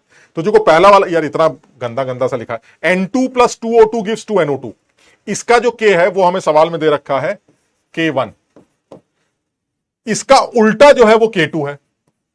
समझ लो, इसकी उल्टी रिएक्शन, यही तो है उल्टी, ये उल्टी रिएक्शन है। तो इसका एक चीज तो क्लियर हो गया, जो K2 है वो 1/K1 होगा, या K1 जो होगा वो 1/K2 होगा, ये तो कंफर्म हो गया। फिर तीसरे की बात करते हैं। तीसरा वाला जो इक्विलिब्रियम है वो इस वाले इक्विलिब्रियम को 2 से डिवाइड करके निकाला गया। तो इसका मतलब ये हुआ, ये जो हमारा K3 है ये पक्का, क्योंकि 2 से डिवाइड किया है, तो what will be the multiplying factor? 1/2, 1/2 से मल्टीप्लाई किया है ना, तो इसका मतलब ये हुआ इट विल बी K2 की पावर 1/2।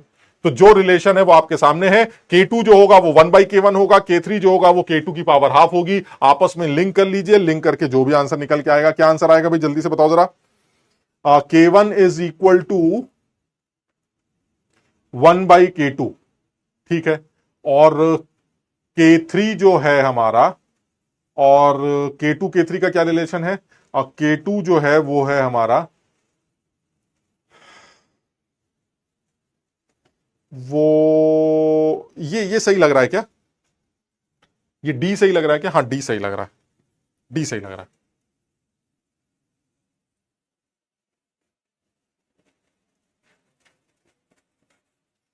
क्लियर है? समझ में आया? ये जल्दी से बता दो जरा। फॉर द रिएक्शन दिस, ये रिएक्शन दे रखी है SO2 plus half O2 gives SO3, इसका Kp दे रखा है, Kc निकालना है। बड़ा आसान है, Kp is equal to Kc into RT raise to power delta NG। हमें Kp दे रखा है, तो Kc की वैल्यू आ जाएगी Kp upon RT raise to power delta NG। Kp कितना दे रखा है? 2 into 10 raise power 12 divided by R into T. R कितना दे रखा है? R है 0.08, और टेम्परेचर कितना है? 27 यानी 300। और डेल्टा एनजी की वैल्यू कितनी है भाई? डेल्टा एनजी हो जाएगा 1 minus, that is minus half. बस इसको सॉल्व कर लेंगे, इससे केसी आ जाएगा, और उस केसी की वैल्यू 10 की पावर 13 में कैलकुलेट कर लेंगे, खत्म। क्लियर? भाई वो पुराने वाले सवाल में एक बच्चा कह रहा है पावर हाफ होनी चाहिए। यार एक बार चेक कर लेना भाई, तुम समझो बात को। कहीं कुछ गड़बड़ ना हो गई। तो एक बार चेक कर लो, जो K3 हमारा वो ये है, और वो इसी को 2 से डिवाइड करके निकाला गया है। तो जब आप इसको 2 से डिवाइड करेंगे तो K2 की पावर 1/2 हो जाएगा, तो K3 will be K2 raise power 1/2। तो अब इनमें कौन सा ऑप्शन होगा वो यार एक बार चेक कर लो, है ना। ये आप अपने आप कर लेना भाई इसको, इसमें क्या है, एक बार इसको चेक कर लेते हैं। ये समझ में आया KP और KC? गड़बड़ गड़बड़ बोल रहा है एक आदमी, गड़बड़ गड़बड़ क्या, गड़बड़ गड़बड़ क्या है, गड़बड़ रॉन्ग ऑप्शन सी होगा। एक आदमी कह रहा है सी होगा, सी होगा, सी तो कहीं से भी नहीं होगा। K3 K2 की पावर में ही अंतर है, सी तो बिल्कुल ही नहीं हो रहा है विद लल्लू। आंसर या तो डी है या ए में से देखो ना, कुछ समझो बात को, इसमें इसमें क्या है। चलिए ठीक, इसको भी कर लोगे भाई। इन दोनों को मल्टीप्लाई करेंगे तो कितना कितना आ जाएगा, ऑलमोस्ट ये 1/12 ले लें तो कर लेना यार, कर लोगे ना। तो इस यानी ये भी तुम्हारे इम्तिहान का सवाल है, देख रहे हैं आप।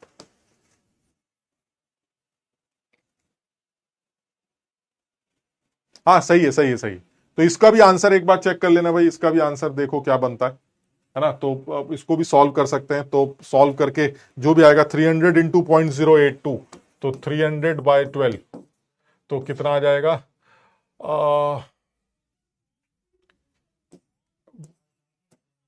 25, है ना। तो 25 आ जाएगा ये मल्टीप्लाई करके, तो 25,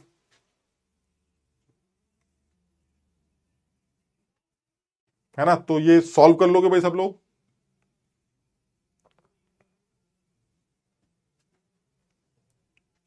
तो यानी आ जाएगा, कितना आ जाएगा ये 10 इंटू 10⁻12, है ना। तो दैट इज 1 इंटू 10⁻13। तो 1 इंटू 10⁻13 आ जाएगा, तो इट विल बी 1, ये बना जाएगा। बिल्कुल आसान। पूछेंगे सवाल तो इस तरह के एक दो सवाल और करने के लिए दे देंगे। अच्छा, मैं जो है कुछ होमवर्क भी लाया हूं, तो वो होमवर्क भी नोट कर लेते हैं। अब मॉड्यूल से ये कुछ सवाल होंगे जो एक्सरसाइज 1 के हैं, 1 से लेके 12 सवाल, 17 से लेके 23 सवाल, 25 से लेके 31 सवाल, ये मॉड्यूल की एक्सरसाइज 1 के सवाल होंगे। तो इनको भी एक बार करने की कोशिश करते हैं। तो सब लोग जोर लगा के मेहनत करें, खूब कोशिश करें। मुझे लगता है कि मेहनत करने से रिजल्ट जरूर निकल के आएगा, इसमें कोई डाउट नहीं है। मतलब इसको बार बार बोलने की जरूरत नहीं, इसमें कोई डाउट नहीं। तो इतना ही करते हैं, है ना। अगली क्लास में फिर मुलाकात करते हैं। कोशिश करो, खूब कोशिश करो। और मुझे लगता है कि तुम्हें क्लास में जो भी बताया गया वो समझ में भी आया। तो एक बार चीजों को रिवाइज भी कर लेना, और एक बार रिवाइज करके फिर कल की क्लास जो होगी उसमें हम कुछ नई चीजें डिस्कस करेंगे, जिसमें रिएक्शन कोशेंट और फिर टाइप्स ऑफ केमिकल इक्विलिब्रियम, जिसमें homogeneous equilibrium, heterogeneous equilibrium, multiple equilibrium, simultaneous equilibrium, जिसका आयनिक इक्विलिब्रियम में बहुत ज्यादा इस्तेमाल होता है, और फिर ली चैटली प्रिंसिपल। तो ये चैप्टर छोटा चैप्टर है, इसको इस तरह से कवर करेंगे। तो सब लोग कोशिश करें, खूब मेहनत करें, और उनको हर क्लास करने की कोशिश करें, क्योंकि हर क्लास में कुछ ना कुछ सीखने को, चाहे आपने पहले ये चैप्टर पढ़ा हो, कहीं से भी पढ़ा हो, आपको कुछ ना कुछ नया सीखने को जरूर मिलेगा। तो इसलिए सब लोग क्लासेस को जरूर देखें, चाहे रिकॉर्डेड फॉर्म में देखना, चाहे जैसा दिल करे, तो जैसा चाहे वैसे कर सकते हैं। तो इतना ही करते हैं, अगली क्लास में फिर मुलाकात करते हैं। Thank you so much.